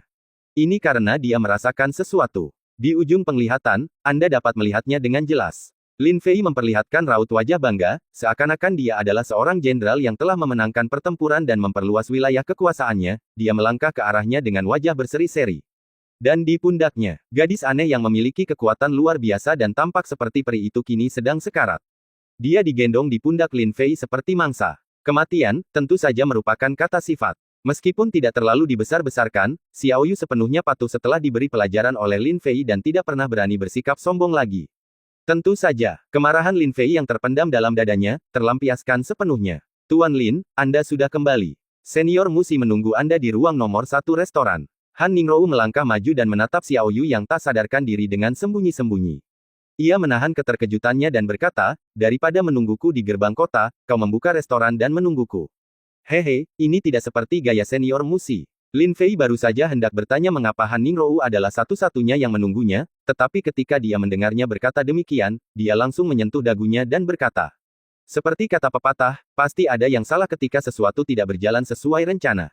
Nona Han, ceritakan padaku apa yang dilakukan senior Musi selama aku pergi. Yah, saat dia baru saja kembali, senior Musi melampiaskan amarahnya pada sekelompok orang yang tidak beruntung. Nanti, dia tampak merasa tidak puas sama sekali, jadi dia memberi tahu saya sesuatu dan kemudian pergi ke restoran lebih awal. Meskipun aku tidak mengikutinya, aku juga memperhatikannya dengan tenang. Saya bisa merasakan bahwa senior Musi tampaknya sedang menyiapkan formasi yang kuat. Saya pikir itu agak aneh saat itu. Tetapi sekarang setelah saya pikir-pikir, itu seharusnya disiapkan untuk Anda, Master Lin. Han Ningrou mengatakan ini dengan ekspresi aneh di wajahnya. Yah, bahkan kau bisa merasakan bahwa dia sedang membentuk formasi. Hanya ada satu kemungkinan. Formasi itu begitu kuat sehingga bahkan dia tidak bisa mengendalikannya. Atau mungkin dia sedang emosional ketika mengatur formasi, yang menyebabkan fluktuasi itu bocor keluar. Lin Fei merasa ada yang tidak beres, namun, dari sudut pandang manapun, hal itu sangat merugikan saya. Kalau begitu, Tuan Lin, bagaimana kalau Anda menjauh dari pusat perhatian untuk sementara waktu?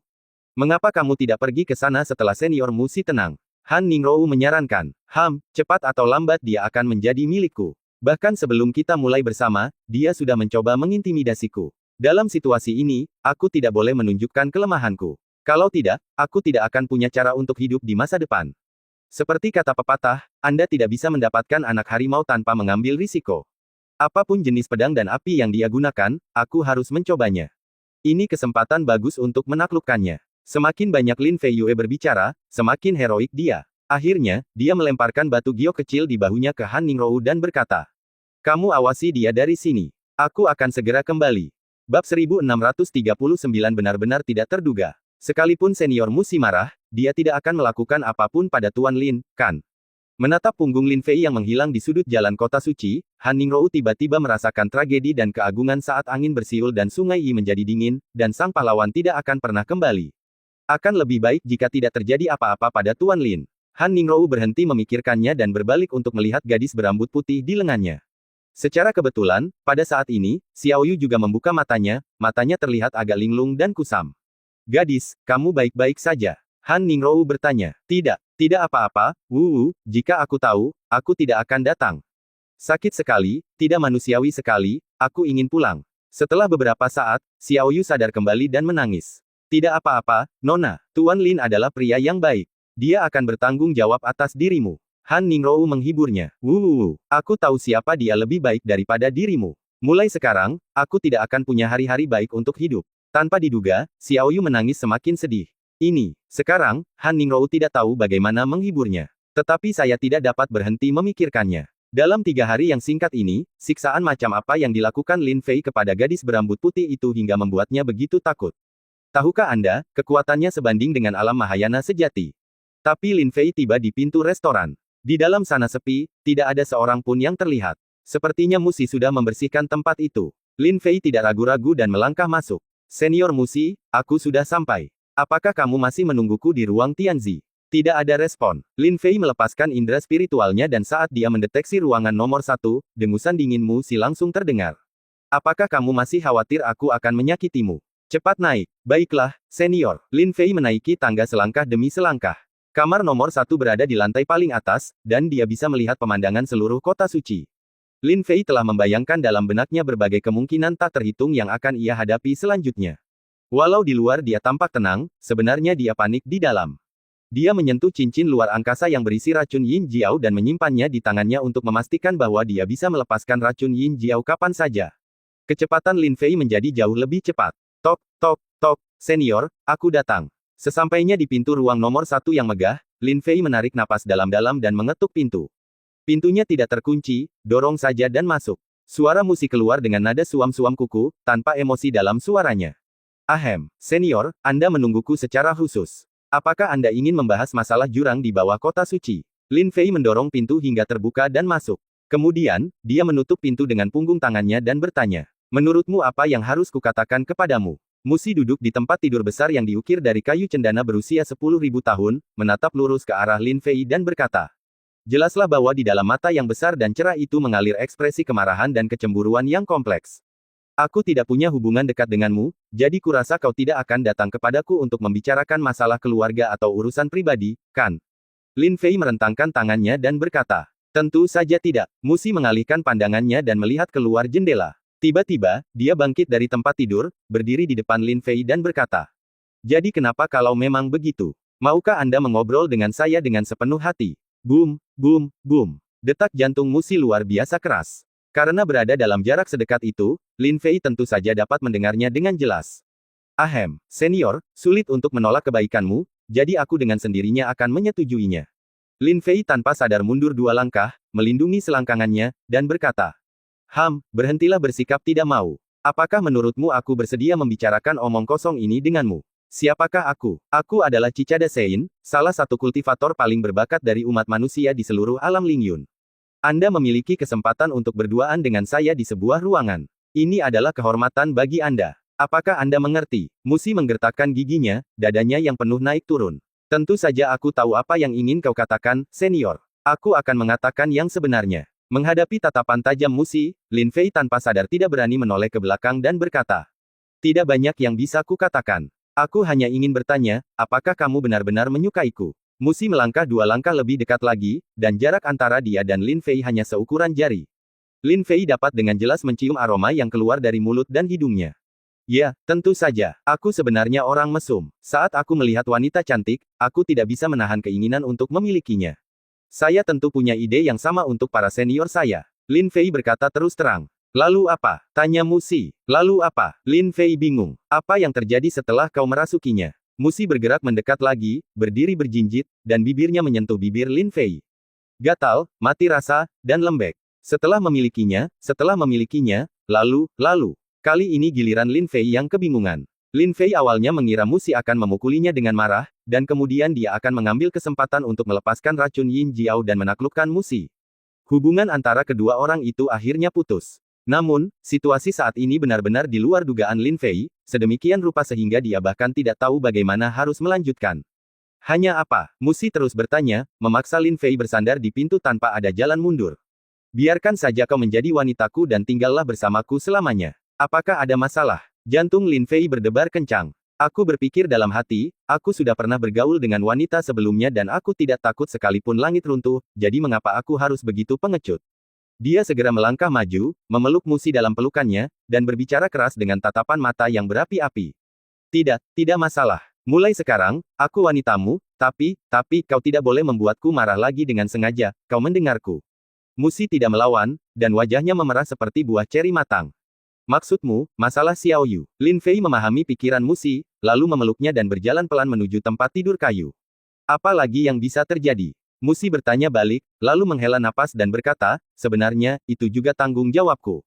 Kalau aku menghentikannya saat itu, hal ini tidak akan terjadi. Senior, tidak, Xiao Xier, masa lalu biarlah berlalu. Sekarang, ini masalah kita berdua, jangan bicarakan hal lain. Lin Fei dengan lembut membaringkannya di tempat tidur, dan kemudian dengan hati-hati menanggalkan pakaian Musi. Baiklah, oke. Musi memejamkan matanya, sangat gugup, bulu matanya sedikit bergetar, tetapi dia tidak melawan. Tunggu. Aku telah menyiapkan formasi isolasi.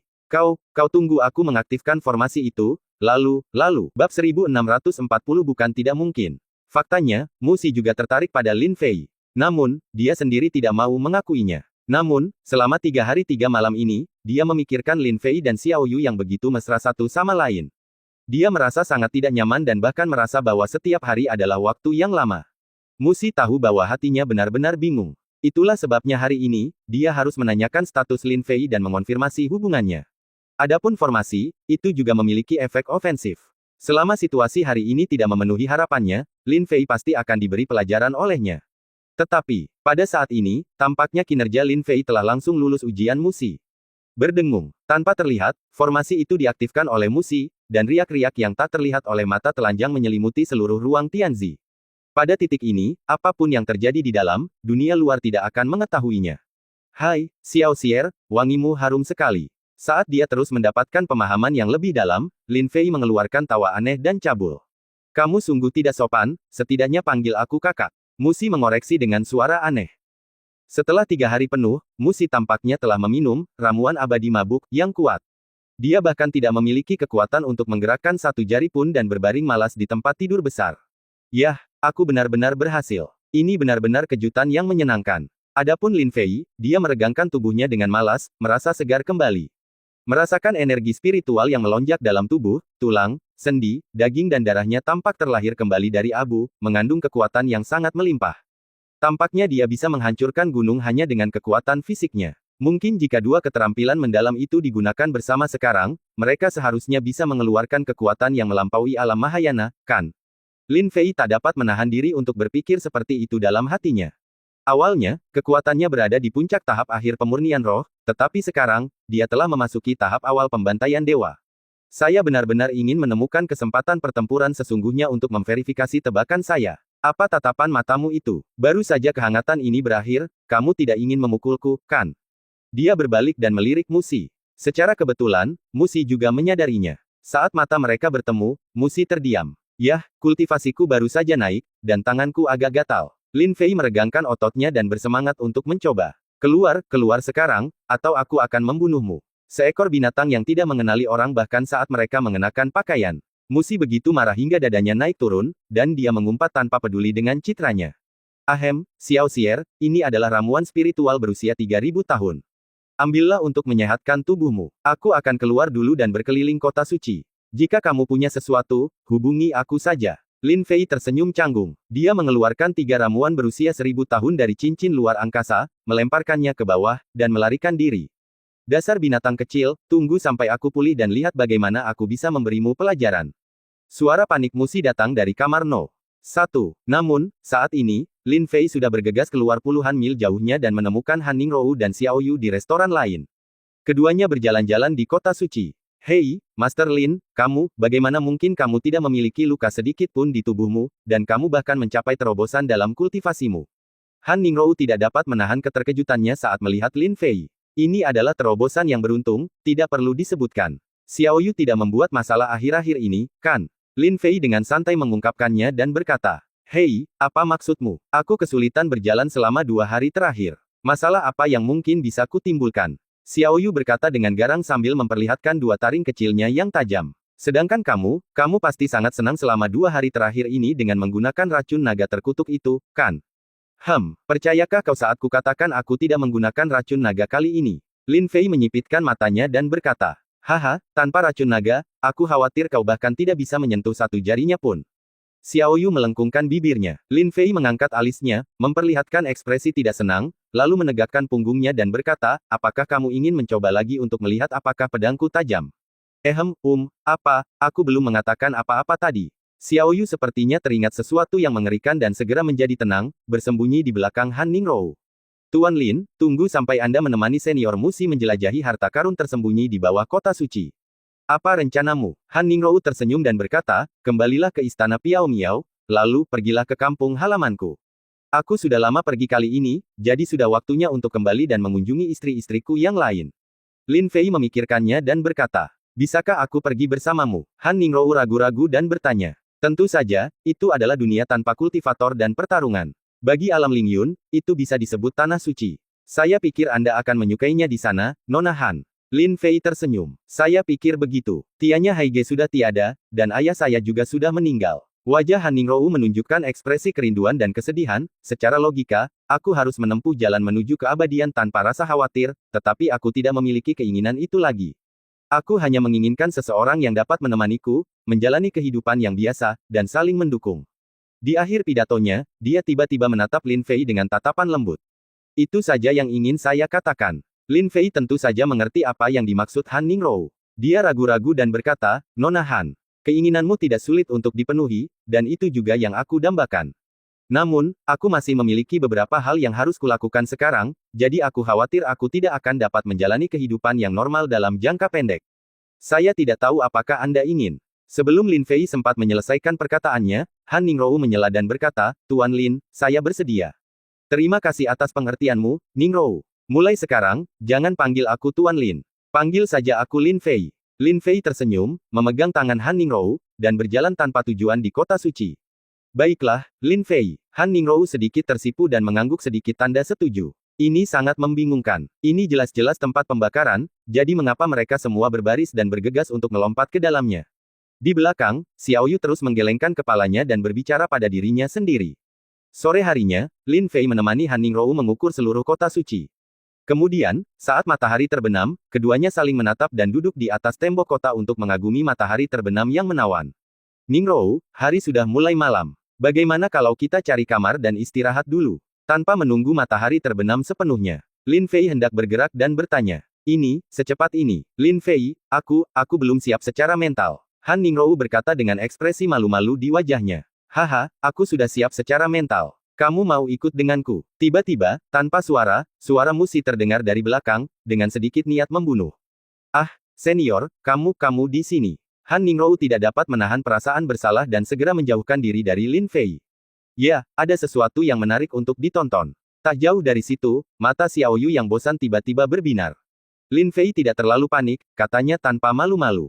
Xiao Xier, bukan tidak mungkin bagimu untuk ikut, tetapi apakah kamu yakin tubuhmu sanggup mengatasinya? Bab 1641 menjelajahi jurang. Oke, kamu benar-benar menjadi lebih baik dan lebih baik. Sekarang kamu bahkan tidak menganggapku serius sama sekali. Dasar binatang kecil, aku akan mengulitimu hidup-hidup. Musi tertegun pada awalnya, tidak pernah menyangka Lin Fei akan begitu berani. Segera setelah itu, dengan amarah yang membuncah, dia mengangkat kakinya dan memberikan pukulan mematikan ke selangkangan Lin Fei.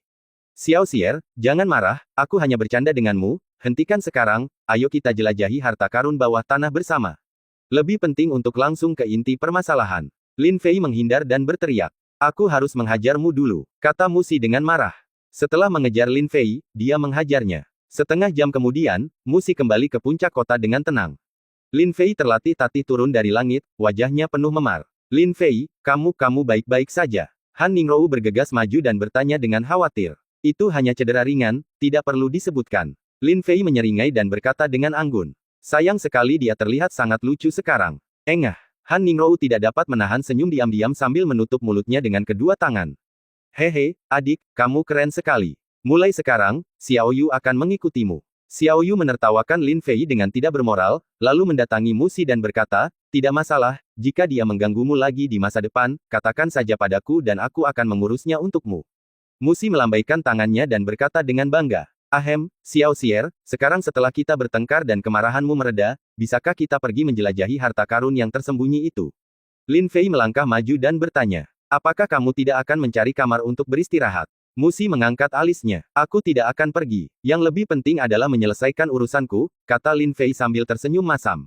Puff, baiklah, kau yang memimpin jalan sebentar lagi. Musi tidak dapat menahan tawa terbahak-bahak, lalu menunjuk suatu arah dan meminta Lin Fei untuk pergi ke sana terlebih dahulu. Lokasi ini, ternyata itu adalah restoran tempat Musi memimpin Lin Fei dan Han Ningrou pada awalnya. Itu juga tempat di mana dia dan Musi baru saja bertarung selama 3 hari 3 malam. Jurangnya ada tepat di bawah sini. Mengapa aku tidak bisa merasakannya sama sekali? Lin Fei bertanya-tanya. Aku juga tidak merasakannya. Han Ningrou sedikit mengernyit dan menarik kembali kesadarannya. Saya punya firasat bahwa mereka pasti sudah berusaha keras untuk mendirikan formasi yang bisa mengisolasi segalanya. Saat ini, Xiao Yu berkata dengan tenang. Anda benar. Sejak berdirinya kota suci, banyak sekali pendeta yang datang dan pergi. Ada banyak pahlawan di seluruh dunia seperti ikan mas yang menyeberangi sungai. Terlalu banyak untuk dihitung. Jika formasi itu tidak disiapkan terlebih dahulu, jurang di bawahnya mungkin sudah bukan rahasia lagi sejak lama, jelas Musi.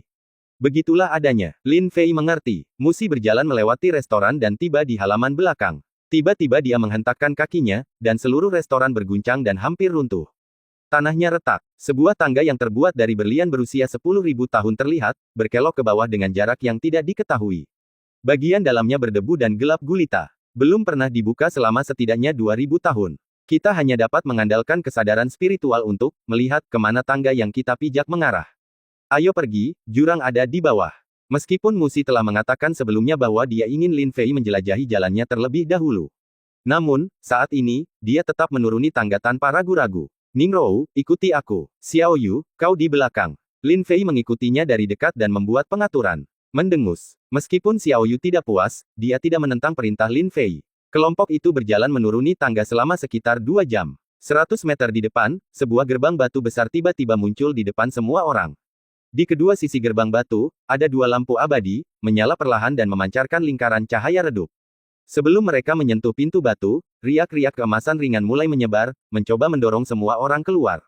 Anda bisa bayangkan, jika mereka mendekat, formasi di sini akan menyerang semua orang tanpa ampun. Di balik gerbang batu ini terdapat jurang. Saat itu, kami yang berjumlah 18 orang bergabung untuk menutupi gunung gerbang batu dan semua titik buta yang menutupi jurang dengan formasi. Bahkan seekor lalat pun tidak dapat terbang keluar. Dengan kata lain, jika salah satu dari 18 orang suci Lingyun hilang, tidak ada cara untuk membuka gerbang batu ini.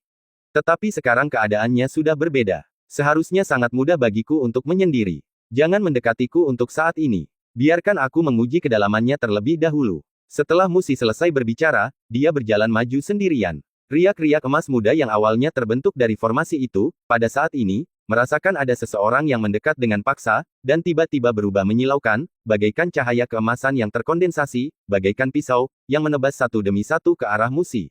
Ding ding ding, Musi berjalan dengan tenang, langkahnya tidak terpengaruh. Terlebih lagi, dengan jentikan jarinya, dia berhasil memaksa cahaya keemasan itu kembali. Boom! Formasi itu menjadi lebih ganas, dan cahaya keemasan setebal pahat terus memancar keluar, berubah wujud menjadi senjata-senjata yang seolah nyata, seperti pisau, senapan, tongkat, pentungan, pedang, garpu, tombak. Dang-dang, Musi masih tidak menghindar atau menghindar, mengangkat tinjunya dan menghancurkan segalanya. Sederhana dan kasar, tetapi sangat efektif. Saat serangan balik formasi itu semakin kuat dan kuat, Musi semakin dekat ke gerbang batu. Senior Musi tampaknya sangat santai, tetapi formasi ini cukup untuk membuat ahli Mahayana setengah langkah mundur.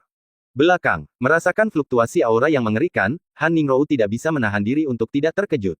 Pembentukan yang dibentuk oleh 18 orang suci bersama-sama tentu saja sangat efektif. Itu sebanding dengan formasi perlindungan gunung di Tanah Suci. Yang terpenting adalah di antara mereka, ada orang suci formasi yang sangat ahli dalam formasi.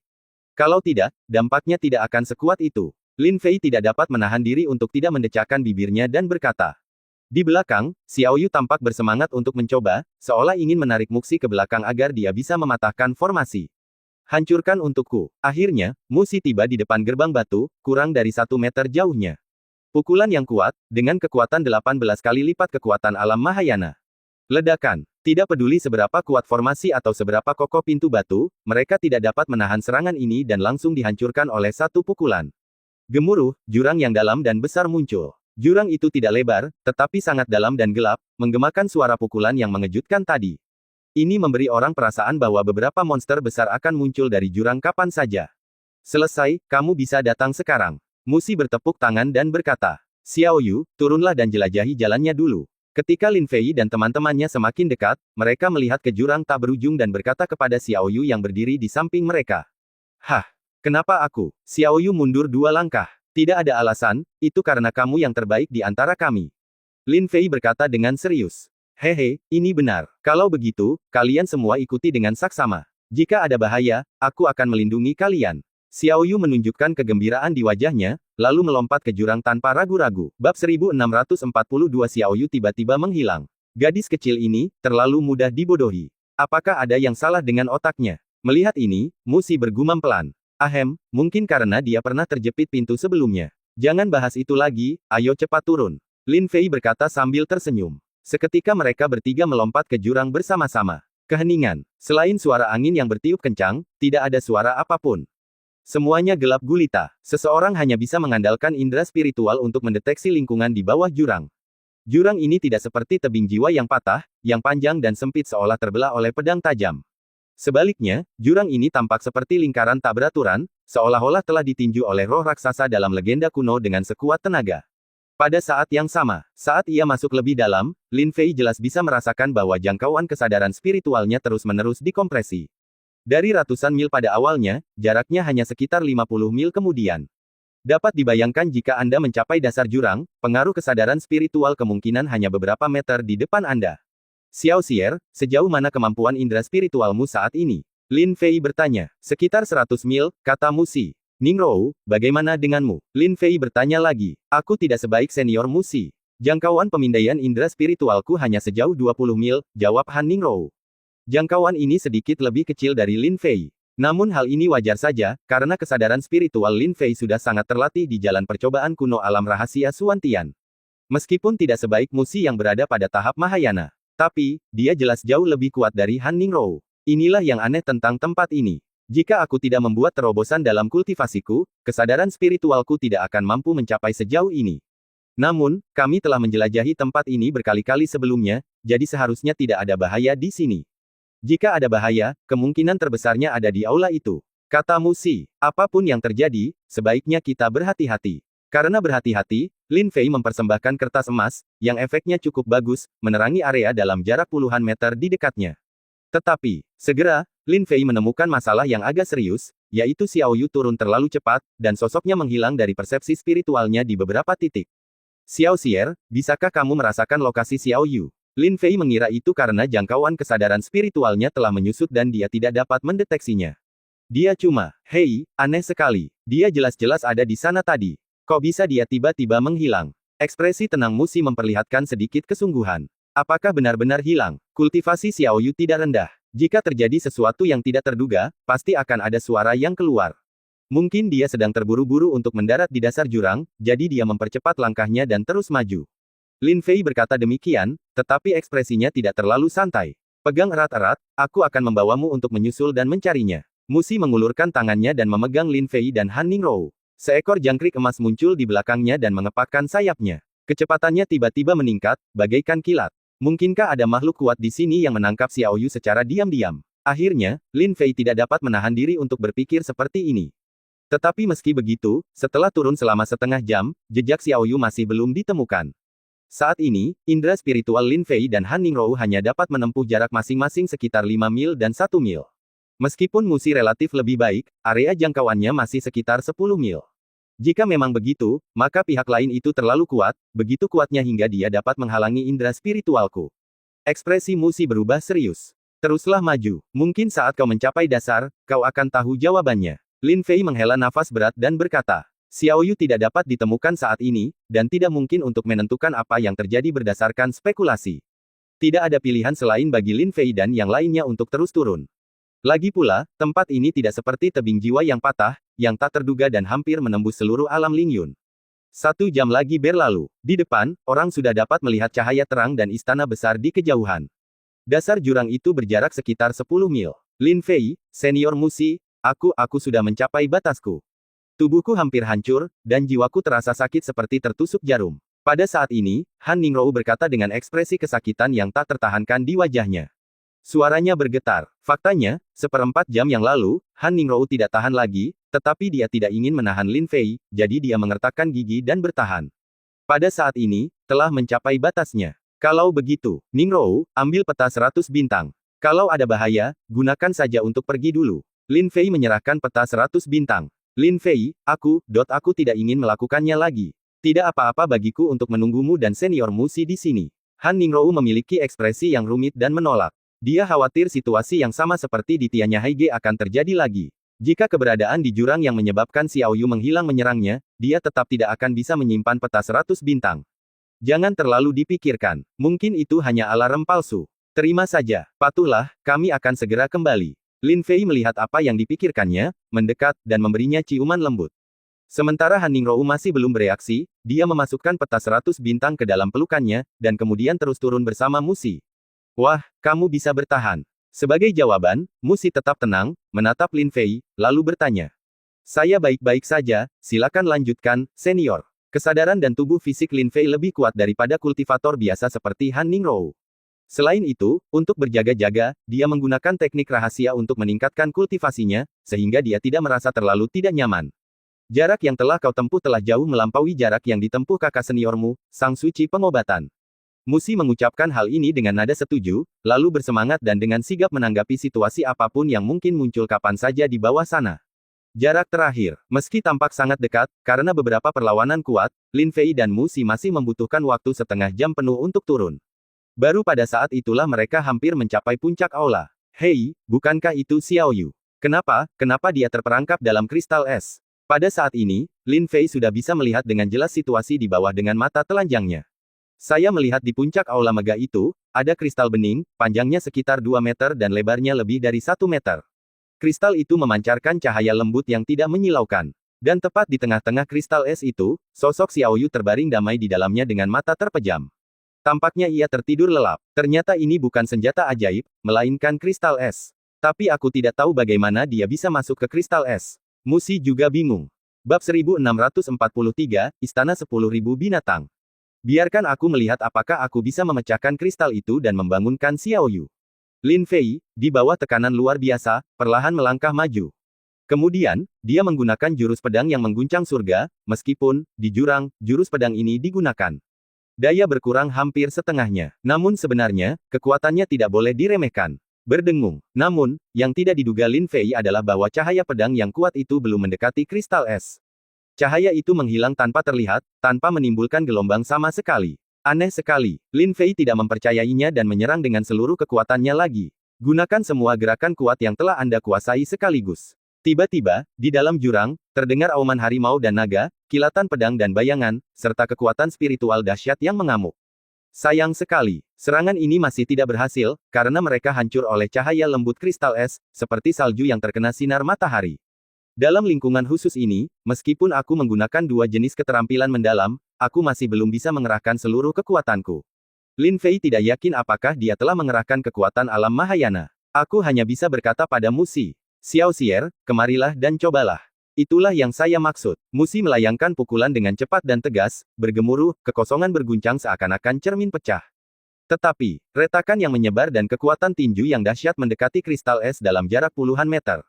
Ia pun tetap tidak bergerak, dan akhirnya kehilangan kekuatannya sepenuhnya. Ini, aku baru saja menggunakan seluruh kekuatanku untuk menyerang, tapi aku tidak menyangka kristal es ini akan begitu aneh. Musi tidak dapat menahan rasa kagumnya. Menghadapi situasi seperti itu, Lin Fei benar-benar ingin mengeluarkan pedang Zuxian dan menebasnya dengan keras. Tetapi, jika Anda perhatikan dengan seksama, Lin Fei tiba-tiba menemukannya. Bentuk kristal itu sebenarnya sangat mirip dengan peti mati es. Terlihat dengan mata telanjang, ada untaian aliran udara berwarna putih susu yang terus mengalir ke dalam tubuh Xiao Yu. Ini sangat mirip dengan naga berkepala 3 yang pernah mewariskan sinar kekuatan asli kepadaku. Lin Fei terkejut dan berkata, apa, maksudmu kristal es ini sebenarnya adalah kesempatan yang ditinggalkan oleh seorang ahli alam pengguncang surga? Ketika Musi memikirkan kemungkinan ini, ekspresinya tiba-tiba berubah. Saya tidak sepenuhnya yakin, tetapi saat ini, seharusnya memang begitu. Lin Fei menatap Xiao Yu dan tidak dapat menahan rasa linglungnya. Gadis harimau kecil ini sungguh beruntung. Ia diterima sebagai murid oleh Harimau Putih, Guru Daluo Tiangong. Kekuatannya meningkat hanya dalam waktu 2 bulan. Hal ini sebanding dengan ribuan tahun latihan keras bagi para biksu biasa. Sekarang, kemungkinan besar dia telah memperoleh kesempatan untuk menjadi orang kuat di alam pengguncang surga. Ini hanyalah dewa yang mengejarnya. Namun, di sisi lain, Lin Fei tidak iri. Bagaimanapun, kesempatannya bahkan lebih baik. Selain itu, semakin kuat Xiao Yu, semakin banyak manfaat yang akan dia berikan kepadanya. Sepertinya dia tidak dalam bahaya. Ayo kita jelajahi aula. Kita mungkin menemukan sesuatu. Musi mengangkat bahu. Dia tidak menunjukkan terlalu banyak emosi, seorang kultivator seperti dia yang mengandalkan kekuatannya sendiri dan berlatih keras sepanjang jalan. Aku sudah memiliki hati yang teguh dan tak tergoyahkan terhadap Tao, jadi aku menghela nafas sedikit, tetapi tidak memasukkannya ke dalam hati. Bagus. Lin Fei mengangguk. Keduanya terus turun dan sampai di depan aula. Baru kemudian mereka melihat plakat emas besar tergantung di tengah aula. Ada 3 karakter yang tertulis di atasnya, Istana 10.000 Binatang, dengan gaya yang flamboyan. Selain itu, tidak ada kata-kata lain di pilar-pilar tebal di kedua sisi yang tampak seperti naga dan burung phoenix, harimau dan macan tutul. Istana 10.000 Binatang. Konon katanya di tengah pegunungan Savage terdapat Istana 10.000 umur panjang, yang merupakan makhluk tertinggi yang mengendalikan semua monster di seluruh pegunungan Savage. Kenapa ada istana binatang di sini? Musi sedikit mengernyit, sangat bingung. Yang paling aneh adalah monster-monster di pegunungan Savage setidaknya berjarak puluhan juta mil dari sini. Meskipun monster-monster di sana kuat, mereka tidak pernah muncul di dunia. Siapakah yang pergi jauh-jauh ke utara untuk membangun istana agar panjang umur? Namun, satu-satunya hal yang pasti adalah, skala istana 10.000 binatang di sini jelas tidak sebesar yang ada di pegunungan Savage. Lagi pula, istana ini hanya mencakup area sekitar 10 mil. Selain itu, tidak ada monster yang menjaganya. Seharusnya ada jawaban di dalam. Lin Fei tidak tahu banyak tentang ini, tetapi dia juga penasaran dan ingin memecahkan misterinya. Kegentingan. Pintu istana yang berat itu beratnya setidaknya 100.000 pon. Bahkan Lin Fei harus berusaha keras untuk mendorongnya terbuka. Di dalam, pilar-pilar besar dengan naga melingkar menopang seluruh aula. Setiap 10 langkah, ada lampu yang selalu menyala, memancarkan cahaya redup. Tiba-tiba, Lin Fei dan Musi dikejutkan oleh pemandangan di hadapan mereka. Di ujung aula, ada seekor harimau putih kurus yang telah mati entah berapa tahun yang lalu. Tubuhnya mengerut dan duduk di singgasana yang diukir dengan ratusan binatang buas yang tunduk padanya. Jika diperhatikan lebih dekat, bentuknya sangat mirip dengan wujud Xiao Yu saat ini. Di kedua sisi tahta, ada puluhan monster yang kuat, yang meskipun sudah terluka parah dan mati, masih berlutut di bawah dengan wajah saleh, tampak sangat tragis, kesepian, dan terpencil di aula kosong itu. Mereka pada dasarnya humanoid. Akan tetapi, ia mempertahankan beberapa ciri khusus beberapa hewan, seperti ekor rubah, belang-belang harimau kuning berwarna-warni, atau sisik naga berwarna-warni, Del. Meski begitu, beberapa monster yang ada tidak cocok sama sekali dengan nama agung Istana 10.000 Binatang. Tetapi semua yang ada di hadapan kita tampaknya menceritakan kisah yang sedih dan penuh air mata. Hal ini sama-sama memberi inspirasi dan mengejutkan. Monster berbentuk naga ini adalah yang paling kuat. Meskipun telah mati selama bertahun-tahun, tubuhnya masih tampak hidup. Namun, tampaknya dia baru setengah langkah memasuki alam pengguncang surga. Kristal es itu seharusnya tidak ditinggalkan olehnya. Musi memandang monster-monster itu dan berkata, mungkin ada hubungannya dengan harimau muda yang duduk di atas tahta. Namun, harimau itu terlalu lemah. Harimau itu seharusnya hanya bisa mengolah jiwanya saat masih hidup. Saya tidak tahu apakah ia tidak mampu bertransformasi atau tidak mau bertransformasi. Pilih dirimu sendiri, dan mati di atas tahta sebagai Raja Binatang. Lin Fei menatap harimau putih di singgasana dan berbisik. Hei, nak, kemarilah dan lihatlah. Ada surat berdarah di sini, tetapi semuanya ditulis dalam bahasa monster yang tidak jelas. Aku juga tidak bisa memahaminya. Tiba-tiba, Musi melirik dan memperhatikan bahwa monster naga itu sedang memegang sepotong darah yang tertulis di telapak tangannya. Setelah diidentifikasi dengan saksama, ternyata itu ditulis dengan darah dan kulit naganya sendiri, sehingga masih terpelihara hingga hari ini. Faktanya, 3 karakter besar Istana 10.000 Binatang juga merupakan tulisan monster, tetapi mereka terlalu terkenal. Musi pernah mendengarnya sebelumnya, jadi dia samar-samar dapat mengenalinya, tetapi dia tidak dapat memahami isinya yang ditulis dengan darah.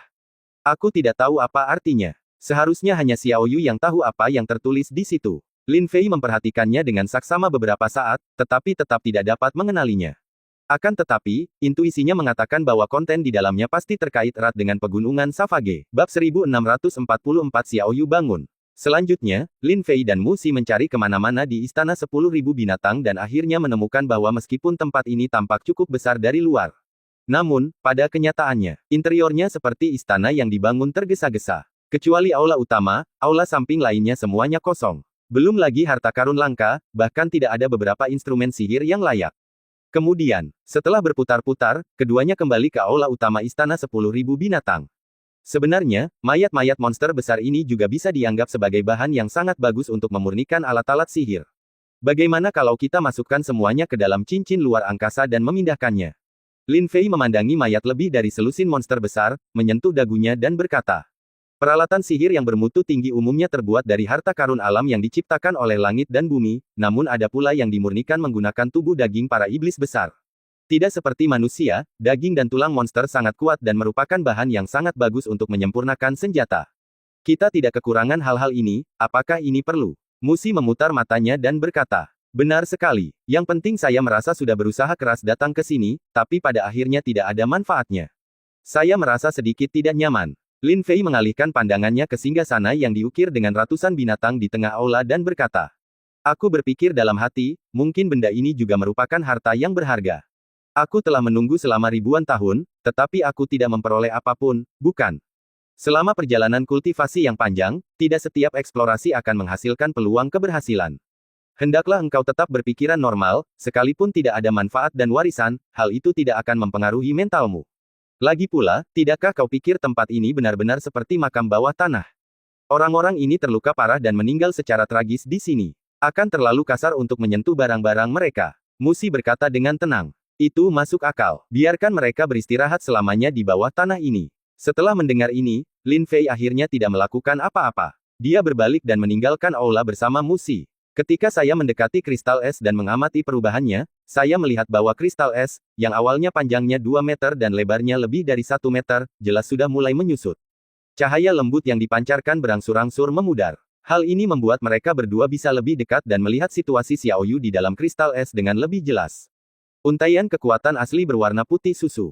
Seperti jarum dan benang kecil yang tak terhitung jumlahnya, mereka terus-menerus menembus tubuh Xiao Yu, membuatnya tampak lebih suci, mulia, dan tak terjangkau. Faktanya, Lin Fei merasakannya dengan jelas. Xiao Yu awalnya memiliki sosok kekanak-kanakan seperti Mu Xi, tetapi saat ini, dia telah berubah dan berubah menjadi wanita dewasa berambut putih. Lin Fei tidak dapat menahan diri untuk tidak berkata dengan heran, hei, kami hanya membutuhkan waktu kurang dari 1 jam untuk menjelajahi aula, tetapi kristal es ini telah menyusut hampir 1/5. Sepertinya tidak lama lagi Xiao Yu akan menerima warisan itu sepenuhnya. Aku sedikit penasaran tentang warisan seperti apa yang bisa didapatkan gadis kecil ini. Merasakan perubahan Xiao Yu, Mu Xi juga cukup penasaran. Dalam situasi saat ini, kita hanya bisa menunggu kristal es mencair dengan sendirinya.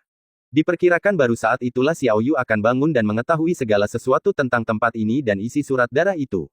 Xiao Xier, kau urus Xiao Yu dulu. Aku akan naik dan memberitahu Nona Han, agar dia tidak gelisah saat menunggu. Lin Fei tiba-tiba teringat sesuatu dan berkata, silakan, kami sudah di sini cukup lama. Kami harus memberitahunya. Mu Xi mengangguk dan tidak banyak bicara. Desir. Lin Fei terus memanjat kertas emas itu. Karena ada beberapa hambatan, meskipun kecepatan turunnya sangat lambat, kecepatan naiknya jauh lebih cepat. Dalam waktu kurang dari setengah jam, Lin Fei menemukan Han Ningrou, yang sedang menunggu dalam kegelapan dengan ekspresi khawatir di wajahnya. Lin Fei, kenapa hanya kamu yang ada di sini? Di mana senior Mu Xi? Apa kamu sudah menemukan Xiao Yu? Melihat Lin Fei sendirian, Han Ningrou tidak bisa menahan diri untuk bertanya. Jangan khawatir, orangnya sudah ditemukan, di sana. Diperkirakan butuh setidaknya 4 jam bagi Xiao Yu untuk mencerna warisan itu sepenuhnya. Lin Fei menjelaskan situasinya secara singkat. Begitulah adanya. Aku tidak pernah menyangka Xiao Yu seberuntung itu.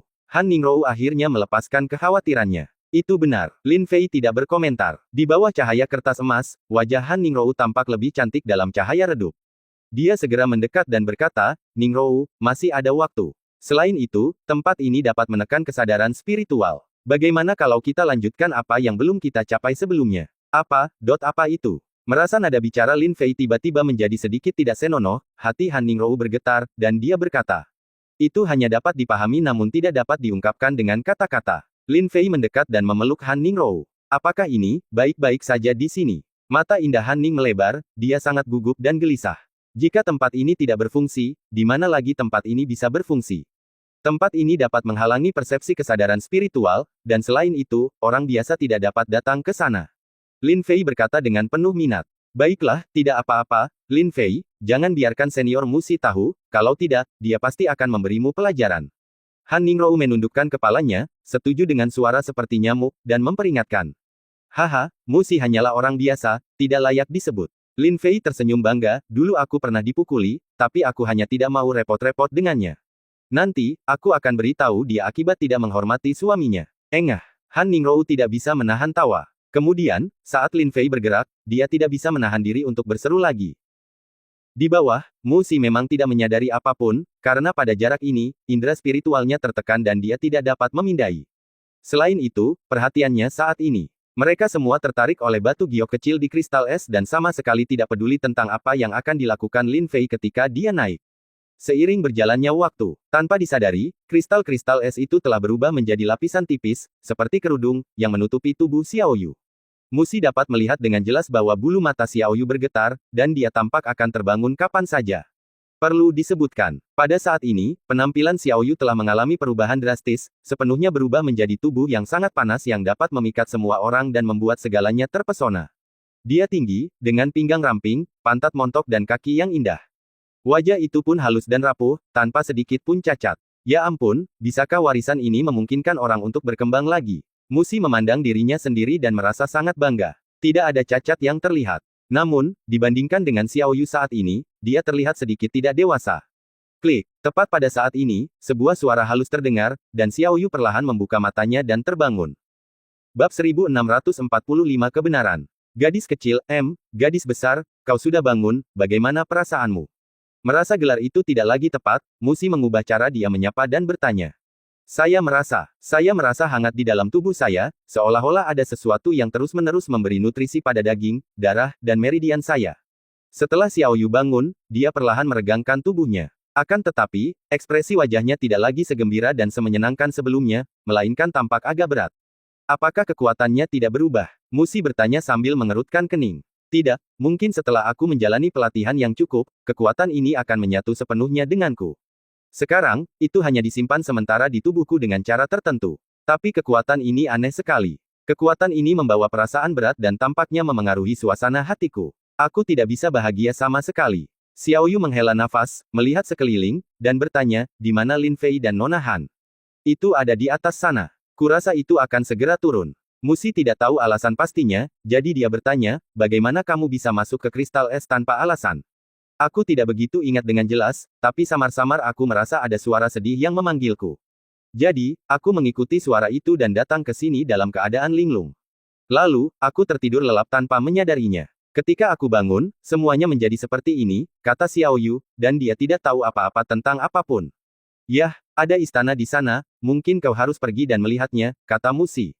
Begitu kata-kata itu terucap, suara siulan terdengar, dan Lin Fei mendarat bersama Han Ningrou. Keduanya awalnya berkomunikasi secara mendalam. Namun, Lin Fei tiba-tiba menemukan bahwa jangkauan kesadaran spiritualnya tidak lagi ditekan, dan dia menduga bahwa Xiaoyu pasti telah mencerna kristal es tersebut sepenuhnya. Jadi dia segera merapikan pakaiannya dan bergegas turun bersama Han Ningrou. Pada saat ini, perlawanan aneh itu pun lenyap, meninggalkan Han Ningrou tanpa cedera. Xiaoyu, batuk-batuk, bagaimana kamu bisa menjadi seperti ini? Begitu besar dan seksi, Lin Fei tidak bisa menahan diri untuk tidak melebarkan matanya saat melihat penampilan Xiaoyu. Berhenti bicara omong kosong dan berikan surat darah itu pada Xiaoyu. Musi berkata dengan tidak senang. Oke, Lin Fei juga ingin tahu apa yang tertulis dengan darah, jadi dia berhenti berbicara. Adapun Han Ningrou, dia berperilaku sangat jujur dan tidak mengatakan sepatah kata pun, karena takut dianggap tidak normal. Dari akhir era Xuantian hingga era Lingyun, 25.300 tahun. Kami mempertaruhkan nyawa untuk menyelamatkan keluarga kerajaan ortodoks yang telah dipenjara di pegunungan Savage. Sayangnya, para pengkhianat itu banyak jumlahnya dan kami lemah. Selama pelarian, Raja Binatang Buas Tua dan Ratu mengalami kecelakaan saat mencoba menghentikan para pengejar. Tuan muda terluka parah, dan putri yang lebih muda lagi tertinggal di dunia kecil yang hancur, tidak mampu melindungi dirinya sendiri. Setelah Xiaoyu mengambilnya, dia mengenali kata-kata aneh di sana. Namun, ketika dia membaca ini, ekspresinya tiba-tiba berubah, seolah-olah dia menyadari sesuatu. Kami, sebagai subjek, merasa sangat bersalah dan ingin mencegah Tuan Muda mengalami kecelakaan lagi. Dia melarikan diri ke utara dan diam-diam membangun istana di sini, menunggu Tuan Muda tumbuh dewasa, menyerap kekuatan asli yang ditinggalkan oleh Raja Binatang Tua dan Ratunya, dan membawa kita kembali ke pegunungan Savage, mengusir para pengkhianat dan menghidupkan kembali keluarga kerajaan. Sayang sekali Tuan Muda sudah terluka parah. Kami tidak kompeten dan tidak mampu menyembuhkan penyakit itu. Kami hanya bisa mati bersama Tuan Muda. Jika klan iblis dapat membantu kami menemukan putri kecil, menyerap kekuatan asal, dan melestarikan jejak terakhir garis keturunan kerajaan, pegunungan Savage kami akan sangat berterima kasih. Pada akhir puisi itu, jari-jari Xiaoyu gemetar, air mata mengalir di wajahnya, dan dia pun berhenti menangis. Tak diragukan lagi, dia adalah putri kecil dari keluarga kerajaan ortodoks pegunungan Savage yang ditelantarkan di dunia kecil yang hancur, juga dikenal sebagai dunia tersembunyi. Sayangnya, dia masih terlalu muda saat itu dan bahkan tidak tahu cara berlatih, apalagi mengingat hal-hal ini. Jika bukan karena surat darah ini, Xiaoyu mungkin tidak akan pernah tahu apa yang terjadi padanya dalam hidupnya. Dan, potongan kristal es itu tergantung tepat di atas aula. Inilah kekuatan asli yang ditinggalkan oleh Raja Binatang dan Ratu Lama. Pada saat ini, Lin Fei dan Mu Xi akhirnya mengerti mengapa istana binatang belum rampung, tetapi ada begitu banyak monster mati di sini. Masuk akal juga mengapa Xiaoyu mendapat kesempatan besar seperti itu tanpa alasan. Karena ini awalnya miliknya dan dia telah menunggu di sini selama ribuan tahun. Jadi, harimau kecil di istana itu, apakah dia saudaramu? Lin Fei melangkah maju dan menyeka air mata Xiaoyu. Xiaoyu tidak bisa menahan air matanya yang mengalir, dan dia hampir harus dibantu oleh Lin Fei untuk memasuki istana 10.000 binatang. Dia melihat banyak monster mati di aula dan Raja Harimau kecil di atas tahta. Xiaoyu bahkan lebih sedih. Dia jatuh ke tanah, hampir tidak bisa bangun. Lin Fei menghiburnya sambil berbicara. Semuanya sudah berakhir. Lagi pula, mereka sudah mati selama ribuan tahun. Jangan terlalu bersedih. Namun, balas dendam harus dilakukan. Tahukah Anda pasukan mana saja yang menjadi pengkhianat yang disebutkan dalam surat berdarah itu? Pada saat ini, Lin Fei diam-diam senang karena dia telah mendengarkan Mu Xi dan tidak menyerang mayat monster besar ini atau singgasana yang diukir dengan ratusan binatang buas. Jika tidak, itu pasti akan semakin merangsang Xiaoyu. Tidak, aku tidak tahu. Xiaoyu mengangkat bahu dan terisak. Kita akan tahu begitu kita pergi ke pegunungan Savage. Kebetulan saja kekuatanku cukup untuk melindungi diriku sendiri. Melihat ini, Mu Xi merasa sedikit tidak nyaman dan berkata, "Ya, aku baru saja mendengar bahwa ada ramuan spiritual berusia puluhan ribu tahun di pegunungan Savage. Aku ingin memetik beberapa. Kita bisa pergi bersamamu untuk membalas dendam." Lin Fei mengarangnya dengan santai. Dengan kekuatan Lin Fei saat ini, akan sulit baginya untuk membuat kemajuan bahkan jika semua master dari 3 tempat suci keluar. Memasuki pegunungan Savage akan menjadi kesempatan bagus baginya untuk mengasah dirinya, dan di saat yang sama, membantu Xiaoyu membalas dendam, yang menurutnya bukanlah sesuatu yang luar biasa. Mengenai kembali ke bumi, saya harus mengesampingkannya untuk saat ini. Lin Fei, terima kasih, kalian, Xiaoyu sangat sedih dan berkata sekuat tenaga. Jangan menangis, Xiaoyu, tenangkan pikiranmu, dan mari bersiap berangkat. Lin Fei memeluknya dan berkata, aku ingin tinggal di sini lebih lama lagi. Xiaoyu menggelengkan kepalanya dan berkata, setelah mengembara selama ribuan tahun, dia akhirnya mengetahui pengalaman hidupnya, tetapi hasilnya adalah berita yang menyedihkan. Itu akan menjadi hal yang tak tertahankan bagi siapapun. Oh, tidak masalah, kami akan pergi bersamamu. Lin Fei mendesah. Di dalam istana, lampu-lampu abadi bergoyang, memancarkan cahaya lembut. Xiaoyu menangis dengan sangat sedih. Butuh waktu setengah hari baginya untuk menerima kenyataan dengan berat hati. Setelah semua orang meninggalkan istana, Xiaoyu melancarkan kekuatan telapak tangan, membungkus tempat ini untuk mencegah siapapun menghancurkannya, lalu bergumam. Yang mulia, para menteri yang setia, setelah balas dendam besar tercapai, Xiaoyu akan secara pribadi memperbaiki makam tersebut sehingga Anda dapat beristirahat dengan tenang. Pada titik ini, kelompok tersebut langsung berangkat dalam perjalanan ke pegunungan Savage.